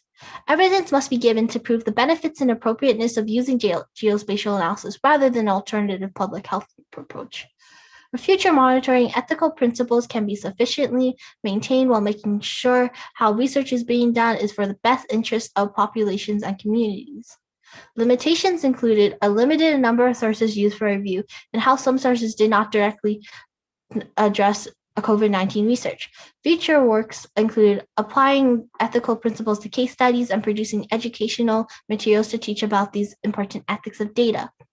When utilizing geospatial techniques in COVID-19 research, ethics should be analyzed and maintained to uphold the civil liberties of communities being studied and affected. Principles of ethics to be considered are data privacy, the benefits and burdens of public data collection across all populations, transparency, and future monitoring. These are my acknowledgements. Thank you for listening. Thank you for your great presentation, Rosalind. So let me share my screen right now. So thanks very much to our 7 student presenters who did wonderful work. Yeah, I was very pleased to see the outstanding works of the next generation of geographers and data scientists on COVID-19's second order impact. I have one question for all student presenters. So this is the time for Q&A. We have about like 4 to 5 minutes. So my question to all student presenters is, I know that all of you have worked very hard to do this COVID-19 project. So my question here is, what have you learned by working on your project for the last several months? If you want to share your thoughts, please turn on your video and unmute yourself. I can take that one. Yes. Yeah, so I've definitely learned that there are many, many dimensions and aspects to the impacts of COVID-19. We see the first order health impacts all over the news, right? The number of patients that are being admitted, the number of cases, but there are also many other impacts on the environment, as Eden presented, on psychological well-being, as I presented. So it's really important to take everything into account and see the greater picture of how it's impacted the world. Thank you very much. Yeah, I think there's a good lesson that you'll have learned through by doing these projects. Yeah, thanks for sharing. Any other thoughts from other students? I can answer. Yes. So, yeah, for me, being in this project has allowed me to develop my verbal and written communication skills and analytical skills. It's also exposed me to some sides of data science I never experienced before. And for that, I'm thankful for the support of my mentors during the process of this project. Thank you for your hard work throughout the whole project period. Thank you. Any one last thought from student? Genevieve, yes, you raise your hands.